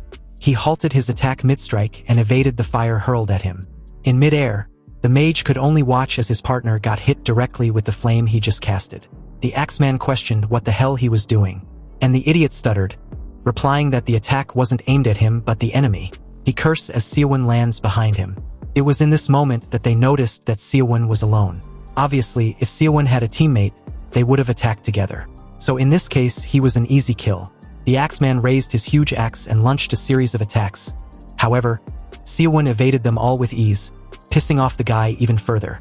He furiously declared to kill Seowoon, then continued to swing his axe repeatedly until it struck his partner on the side. The Axeman's eyes widen in shock as he too was asked what he was doing. He apologizes, claiming he didn't do it on purpose. He tried to explain further, but the mage cut him off. He gets what he's implying, so the brute should just remove his freaking axe. But in that precise moment, Seowoon made his way behind the mage and crushed the poor guy's head before he could even use a healing scroll. Seowoon's desire was to be the person to deliver the finishing blow. Seeing this, the Axeman cursed his rotten luck, and he drops his heavy chest armor, revealing his massive physique. He also questioned how Seowoon dares to mess with someone like him. Staring at the guy's towering figure, Seowoon wondered if the guy was the type that had a weight debuff on his armor. Also, judging by his looks, it was not a stretch to think he was a strength-based player. But will he get a little faster? Seowoon effortlessly dodged another attack, and in the air, he drops on top of the guy and lands a heavy kick on his neck. Since Seowoon had to land on the ground eventually, the guy timed his attack and took a massive swing of his axe, cleaving through Seowoon's figure and the entire building. Seowoon acknowledged the guy to be incredibly strong, but wonders if he can catch him with just that brute strength of his. After all, strength wasn't everything. The guy charged forward and swung his heavy axe again. Seowoon dodges yet again, then blocks the next with a penetrating strike of his own. Unbeknownst to the brute, he had been fighting with a clone the moment Seowoon landed, while the real one watched from the side. Seowoon casually walks off as the idiot continued to fight with the clone like there's no tomorrow. He made his way to the entrance before the idiot saw his figure in his periphery. When he turned and asked how Seowoon made his way over there while fighting with him, Seowoon replied with a question of his own, wanting to know if the axe brute heard the sound of the building he just split in half. Shouldn't he be more curious about what's going to happen next? Seowoon raised his leg and kicked the building with all his strength. But unexpectedly, in that dire situation, this idiot was still concerned about who he had been fighting all along if not Seowoon. It wasn't until he turned and saw the clone fading away did he realize how fucked over he really was. The building shook violently and collapsed shortly after with no room for his escape. Anyway, it was in this moment that a thought occurred to Seowoon. In this type of situation where a player dies as a collateral damage, was he going to get the kill? He chose to kill the guy in this manner because it seemed fun in that moment. But now he's wondering if it was worth it. After all, if he doesn't get the kill, the reward he's supposed to loot will be little. As the dusty debris subsides, the guy's hand was the only part still visible as he fades away. Approaching the chests, Seowoon learned that if there's no space for the reward box to appear, it can appear away from where the player died. This was convenient because he would have nearly wasted the day digging through the rubble. He first looted the big guy and only managed to salvage a glove. This item, the Glove of Strength, slightly increases the wearer's strength. The mage, on the other hand, was a different experience because there were even some items Seowoon had never seen before. He got a scroll that can explode, a cursed brooch, a philosopher's stone, and a fragment manual whose true name can only be known after all 8 parts had been assembled. There was also a mage's robe which blocks wind and rain, but has almost no defense. Seowoon donned it on and was about to move out. He had already made too much commotion in that place anyway. On the map, the restricted zone was slowly closing in. Also, since he started in an initial area, there should be quite a few players on the other side by now. Seowoon decided to head for the center of the map first. On the way, he looted some remaining civilian houses, but there was nothing to salvage. Seowoon decided to move before it got too late. It was quite a long distance, but Seowoon had gotten used to the movement technique, so he was able to move at a significantly different speed than in his first game. He entered a monster spawning area. Apparently, the current designated map being used had specific areas where some monsters appear, and these types of monsters were varied. Also, boss monsters appear in certain maps, and if a player succeeds in hunting a boss monster, a special item will be dropped. This intel surprised Seowoon. He originally thought the map had only werewolves, but it seems not just werewolves, but all sorts of monsters could appear depending on the map. He wished he had been informed in his previous game. Anyway, in addition to regular and boss monsters, buff monsters also exist, and they grant a buff to a player for a certain amount of time. A very loud screeching noise came from a monster that made Seowoon cover his ears in pain. And not far from his location, a mage and a warrior were fighting against a pterosaur monster and several giant snakes. The two agreed that the mage was to hold the monsters in place, while the warrior attacks. But their fight would be as defensively as possible. Seowoon studied the duo on a cliff nearby as they fight, contemplating on which one to take out first. He took out his bow, aimed at his target, and fired a shot without hesitation.